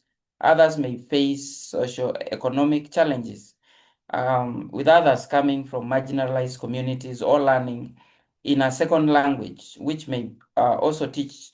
We may also teach gifted learners, learners with special needs education, and those requiring additional academic or emotional support. While these differences may appear complex, they also bring richness to the learning environment. Diversity fosters creativity, innovation, empathy, collaboration, and even global understanding. An inclusive classroom, therefore, becomes a place where learners not only acquire knowledge, but also learn how to live, work, as well as thrive in diverse societies. So, inclusive education benefits all learners, not just those with special needs or identified needs. When teachers design lessons that accommodate different learning styles, everyone learns better. When learners interact with classmates from diverse backgrounds and abilities, they develop empathy, respect, collaboration, and social responsibility. These are essential skills for success in the 21st century. As I wind up, I want to say that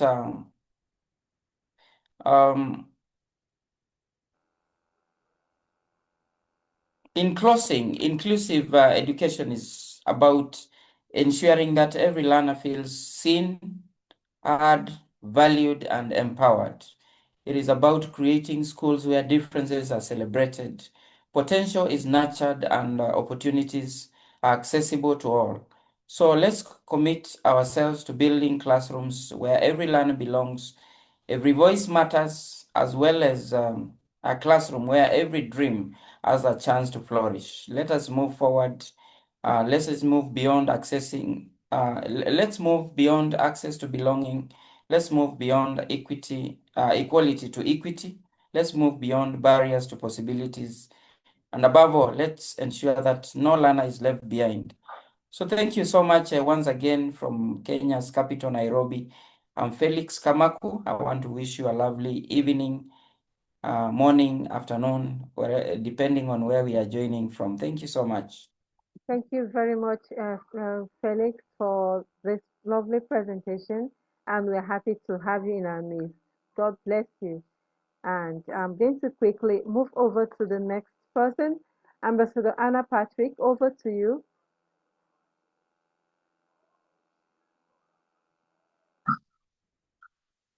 Good evening, everyone. Good evening, Ambassador Anna. Can you hear me? Yes, I can. Okay, thank you. So when we look at a wall, we see a boundary. A wall tells us where one space ends and another begins. It keeps things out, isolates what is inside, and divides us. For far too long, traditional education systems have unconsciously built walls made by rigid curriculum, physical barriers, unaddressed learning differences, and narrow definitions of success. The wall whispers to certain learners, this space is not for you. Today, we are here to talk about dismantling those walls and building bridges. Inclusion is not about bringing people into an existing classroom. It is about rebuilding the room so everyone has a seat at the table. We have to understand that every child has purpose and potential. So that is why it is important that we leave no learner behind. Not and we should try our best to make it a point of duty that every child who enters a classroom brings a unique story. Now, how can we build these bridges that we're talking about? One thing we can do as learners is that we should recognize intelligence and growth in our classroom. We can also strengthen our communities. When we build inclusive classroom, the impact extends far beyond the four walls of a school. A child who learns along peers or differing abilities, background, and perspective grows into an adult who value empathy over division. They become leaders who construct bridges in their workplace, neighborhood, and society.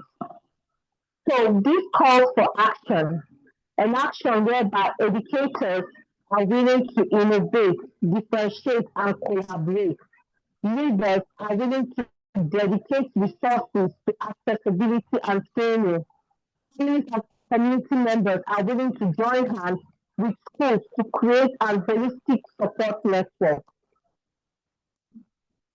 Let us therefore commit to being bridge builders today. Let us tear down the wall of doubt, isolation, and dynamic exclusion. Together, let us ensure that each learner is seen, every learner is heard, and no learner is left behind. Thank you so much.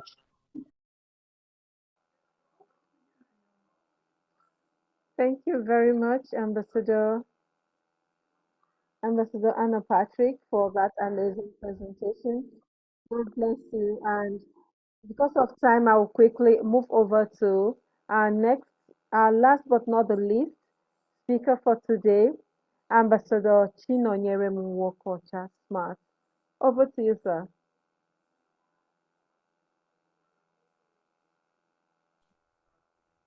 Good evening, everyone.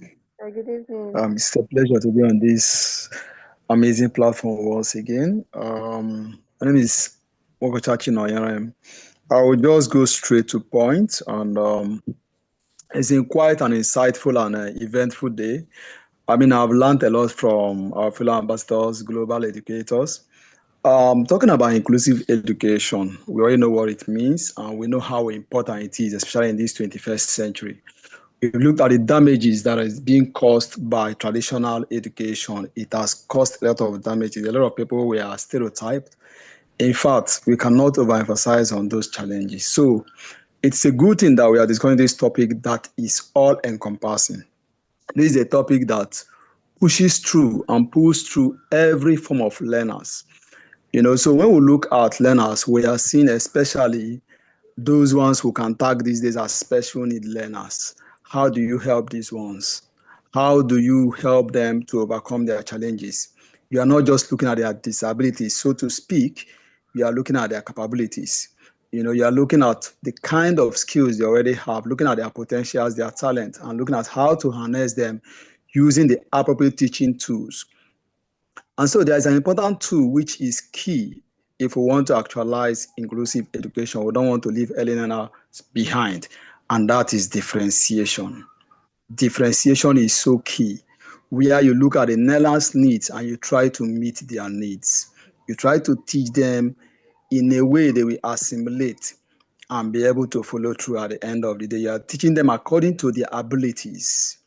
You are not trying to isolate anyone, but you want to ensure that at the end of the day, the environment is friendly, the environment is inclusive. And this is very key to actualize the purpose of education.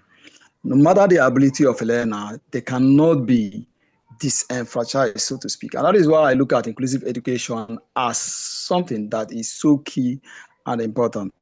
In fact, it is our own human right. Every human deserves the right to learn, and as such, all learners are entitled to that right. I would appreciate everyone on this platform. It's been quite an amazing day. Thank you so much. As God help us to put through and ensure that all learners are carried along. No one is left behind. Thank you so much. Thank you very much, Ambassador Onwokocha, for that amazing presentation and for rounding off today's session for us. We appreciate it. And as we come to the end of today's Global Intellectual Exchange, I extend my heartfelt appreciation to our distinguished speakers for sharing their expertise, experiences, and practical insights. To everyone who joined us from different parts of the world, thank you for your active participation, thoughtful contributions, and unwavering commitment to improving education.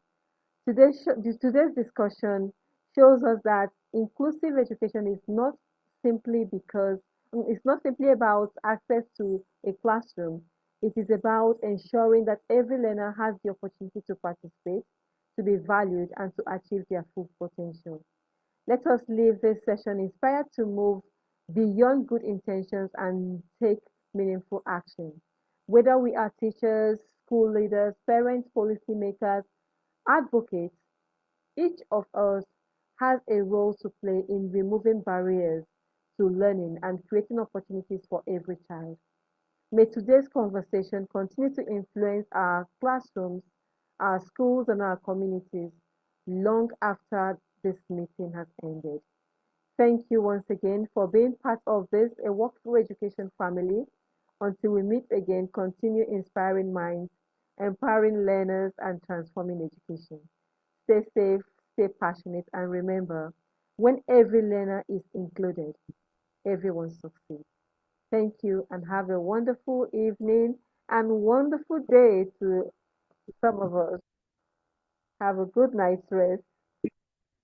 Thank you. Thank Good you. night, Gloria. Good Yes, night, just Dr. Gloria. hold Good on. night, Let's take our photo shoot. Please turn on your camera so we can Okay. take our final photo shoot before we go. Wow. Today we had a very long day, 2 hours plus. All right. So we're going to be using our favorite emoji, the heart emoji. So after the count of 5, we'll all click on the emoji at the same time and take our photo shoot. So 1, 2, 3, 4, 5. Let's go, everybody.